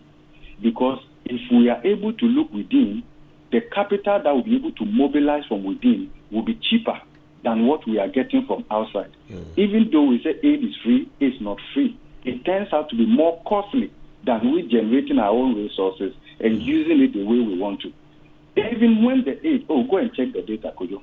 In the 70s, 80s, about 30% of the total aid that Africa received ended up in those countries where they came from through corruption. Even when we have received the aid, we don't even use it effectively. So they have to put in different kinds of mechanisms to ensure that aid effectiveness is guaranteed and the rest of them. Even when all these monies have come, look at the expenditure inefficiency. And I am here to say that, and based on data, that the reason Ghana hasn't developed is not because we have not generated more revenue. That's not true. If you look at Ghana's tax to GDP ratio compared to Malaysia, compared to Singapore, and the rest of them, you will not see wide variations. If you look at Ghana's expenditure to GDP compared to South Korea, compared to Malaysia, Singapore, you will see wide variations. Why is it that we have spent so much and little value to show for? It's corruption. It's inefficiency. In the first place, we have not grown a taxable economy. To even benchmark your tax revenue to GDP ratio, look, this country, approximately 86% of the total revenue that is generated in this country is contributed by less than 50% of the economy. So we have not grown a taxable economy. So if you are not growing a taxable economy, if the more you want to raise more tax revenue, if you don't look at the strategy very well, you end up burdening the faithful few. And that is where we've ended up. I can assure you that too many Ghanaians are paying too many taxes. We are creating a financially repressed society where the goal, look, and the goal, you see, this whole thing, since independence, our financial strategy and how we even design our financial system and our tax system is just to make one institution comfortable, government, at the expense of households and private sector. Once you impair the balance sheet of households and private sector, the state doesn't exist. The strength of the state is akin to the strength of its households in terms of household balance sheet and the private sector balance sheet. That is why the U.S., they are comfortable to impose tariffs on Chinese import just to make American businesses stronger. U.S. doesn't exist without American businesses. When we show up, we are just, you see, we have conceptual taxation as a hammer, and we treat everything around as a nail. We are killing our businesses. We are depressing households. Where is the consumption going to come from to stimulate growth? Where is it going to come from? That is not the only thing. When we talk about illicit financial flows, we are even talking about professionals. Professionals trained with our limited money, who the system has offered the opportunity to build relevant experience, and they are leaving this country. These advanced countries did not invest in these people. They didn't invest in our medical doctors. They didn't invest necessarily in the nurses and the rest of them. Today, they are getting them for free. And they are using them to build their economies. On the average, we spend more than $40,000 training a medical doctor, only for them to leave this country. Check the accounting firms, the number of professionals, managers with experience who are leaving this country. Check the financial institutions and see those who are leaving. During the day, the traffic is at the embassies. In the night, it's at the airports. They are leaving. Prof, thanks for that. Let me wrap this up with Prof. Peter Korte. You know, about 1.5 million young people are expected to join the voters register for the first time this year. Now, if you were to advise them, if their question is, how important should the Ghana Beyond Aid agenda be in their decision of who to vote for in 2024? What would you say? Well, the young people, one of the key things that they will look out for is jobs. It is basically jobs. So how are we going to use the Ghana Beyond Aid agenda to promote jobs? How are we going to grow our revenue base in order to invest in capital and take capital investment that will generate the needed jobs? That should be the focus. Which policy or which party or which political leader is championing their cause to ensure that jobs are created? I agree certainly that we are not having value for money for our expenditures, but data shows that our revenue GDP ratio is below the sub-Saharan African average. So we are not generating enough revenue. Of course, we are taxing a few people. I was told the number of people who pay taxes in Ashanti region, for instance, was so low. But that tells you how we have managed to not get many people into the tax net, and then very few who pay are always overburdened, always harassed by GRA to get revenue. But we need to focus. The youth would have to demand accountability. They have to demand from whoever is seeking their mandate, their vote, that how are you going to create jobs using the Ghana Beyond Aid agenda? In other words, how are you going to raise the needed revenue and finance it through capital investments to promote the needed jobs? I believe what targets that have been set in the Ghana Beyond Aid agenda can be met if we put our hands to it, if we are able to redirect our efforts in raising more revenue and also eliminate or reduce corruption. If you say eliminate totally, that might be a mirage. But we can reduce corruption to the barest minimum. Right. If we work at it. Yeah. Professor Peter Korte and Professor Godfred Bokpin, I want to say a big thank you to both of you for your time with us this morning. It's the Super Morning Show on Joy. More to come after these messages.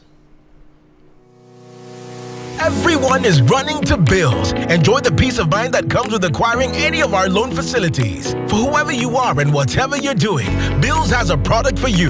No susu, no deposits. All you need is your Ghana card. Call 0302-200-390 or 0596-928-33 today and live a bill-free life. Bills Microcredit is licensed by the Bank of Ghana. Bills, financing your needs. Terms and conditions apply. Give me all your Joe Metal Ministries presents Praise Reloaded 2024. Date Sunday 30th June 2024. Featuring Joe Metal, Nathaniel Bassi, MOG, Sumi Sola Agbebi, Ohema Messi, Pastor Isaiah. Also ministering Luigi McLean, Kofi Osopepra, Enonyam, Jumbo Anebiet, Team Eternity Ghana, CT Praise, Sandra Bwachidua, and Kwekute. Venue Accra Sports Stadium. Time 3 p.m. It's absolutely free. Simply register on joemetalmusic.com to secure your seat. Sponsors Silicon House Productions, Green Line Juice and Smoothie, Big Ideas Consult, High End Productions, The Family Health Organization, Tank Palace Hotel, Joburg Ghana Limited, Africa World Airlines, iPay, Ace Protocol Services, Timeline Creative, Access Security, 360 Productions, DDP, Media Partner, Joy Entertainment. Come and have an experience of your life. This event is proudly brought to you by Reverb Studios.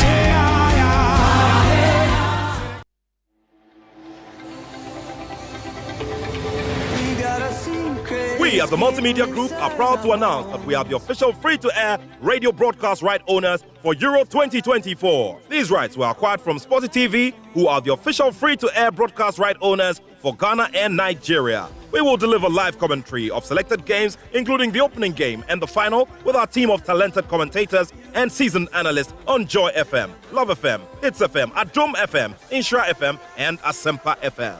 Apart from the live radio commentary, the Multimedia Group has also curated some custom Euro 2024 shows on radio, TV, and digital, as well as live viewing events, all aimed at delivering unparalleled experiences of the competition for our audience. The 2014 competition, being hosted by Germany, will run from June 14 to July 11, 2024. The Multimedia Group's radio broadcast coverage of the Euro 2024 tournament is by kind courtesy of Sporty TV and SportyBet. Watch selected matches of Euro 2024 live on Sporty TV, channel 36 on your digital TV sets.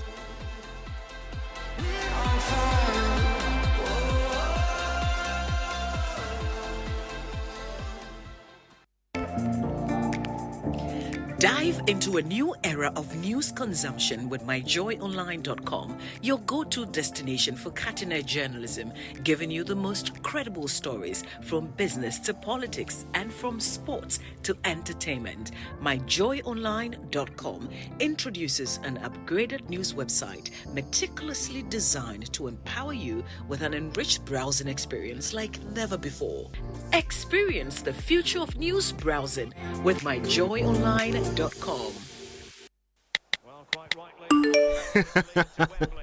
Hey, so as for you, every day you are just pressing your phone. Why? Are they paying you? They are, Oma. The more I use my MTN, the more points I get. And I can use those points to get airtime, data, and even discounts at shops and restaurants. Hey, so that is why all of you are always pressing your phones. And you won't tell us, so that we too we can enjoy some. Oh, ma. There's always more to enjoy with MTN Rewards. Just keep talking, testing, and browsing all day, every day to collect your points and use it to redeem amazing offers and discounted freebies right away. There's so much available for you. So dial *550# and get your reward today. Let's go everywhere you go. Kweku, have you heard what they are doing on MTN? Super Morning Show.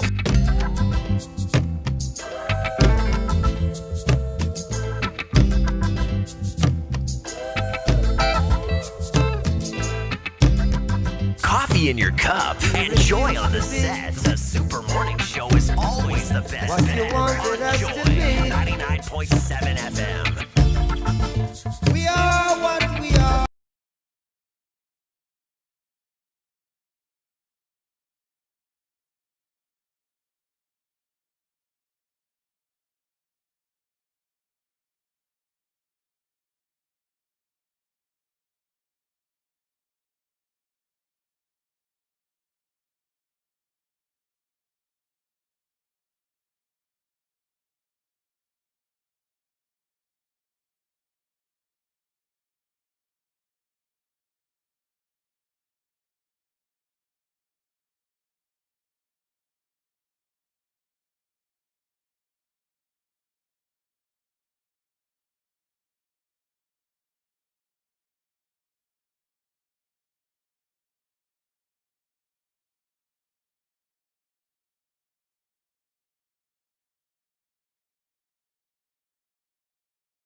Bob. Well, I don't know what will happen the day you do culture. We have to. And I know why you thought of culture when I said Bob, right? Because there's a very legendary conversation where apparently culture was asked, who smokes more, him or Bob Marley? And he said, Bob. No. When you said Bob, actually, what came to mind was his song, Brother Bob Marley. You want to dissociate yourself from this reference to smoking? Please. In all of its forms, please. It's not so. This one, flesh and blood did not reveal it to you. Yes, But the spirit. yes. You are in the spirit. This Where one that you are, there's fire. I am not part of this conversation. Stop inducing fire here. Fire on the mountain. All right, listen, the Super Morning Show continues. And let me remind you that there is actually a solution to your personal issues with unemployment. You could start a wonderful new career in aviation thanks to the TravelX Group. Okay, they're giving you the opportunity to get trained in IATA travel and tourism courses, as well as other aviation-related professional courses. Now, the training periods are quite flexible, 6 months, and you'll be done. You can either do the 9 a.m. to 2 p.m. sessions or the 5 p.m. to 7 p.m. sessions. And payment plans are available. You know, they are having their 32nd anniversary, and so they've got lots of discounts if you call them now. All right, these certificates are internationally recognized diplomas, and you get them as soon as you complete the programs, which means you could end up with wonderful jobs like flight attendants or ground crew or any other check-in staff or ticketing staff. All of these professional roles that the airlines will only hire you for if you have these qualifications. So go get some amazing discounts today. They are at Cargo Door Airport behind the KLM office. You can email travellxgroupltd@gmail.com or call 024-656-7898. So stay ready for unexpected funeral and accidental disability cost with Mibambo Life Insurance on MTN and Telecel by Hollard Life, because with as little as 2, 10, 25 or 50 Ghana cedis per month, you can get up to 30,000 Ghana cedis for funeral and accidental disability costs. Just dial *269# to register on MTN or Telecel, and automatic monthly deductions will be made from your mobile money wallet. Add as many as 7 biological dependents to cover your spouse, children, parents, grandparents and in-laws. No stress at all. With a quick claims process, get more Asomdwe with Hollard Life Mibambo and live your best life. It's insurance made for you. Terms and conditions apply.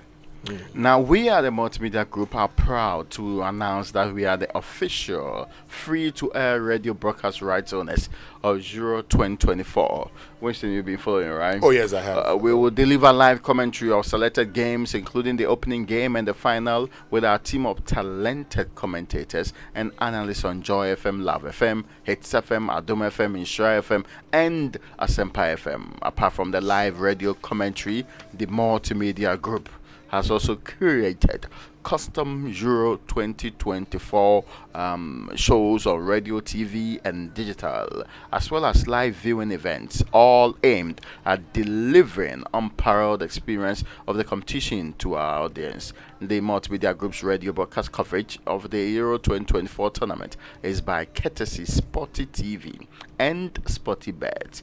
Watch selected matches of Euro 2024 live on Sporty TV channel 36 on your digital TV sets. All right, don't forget to go to kingdomstoreonline.com at least once today. Go check out their quality office essentials, equipment, furniture, and stationery. You can pay via Momo across all networks for anything you see and like, and they'll deliver in good time to your home or office. If you're in Accra or Tema, you get free delivery. Terms and conditions apply. At Kingdom, quality and affordability are their hallmarks. Well, I need to do this, otherwise Hannah Odami would not let me be a free man. So, yes, she sent this the one. Birthday. And the birthday. The This daughter's one, birthday. Yes, this one says, Happy birthday to Daphne Abbey. Your blessed darling girl, and your years ahead are filled with greater grace.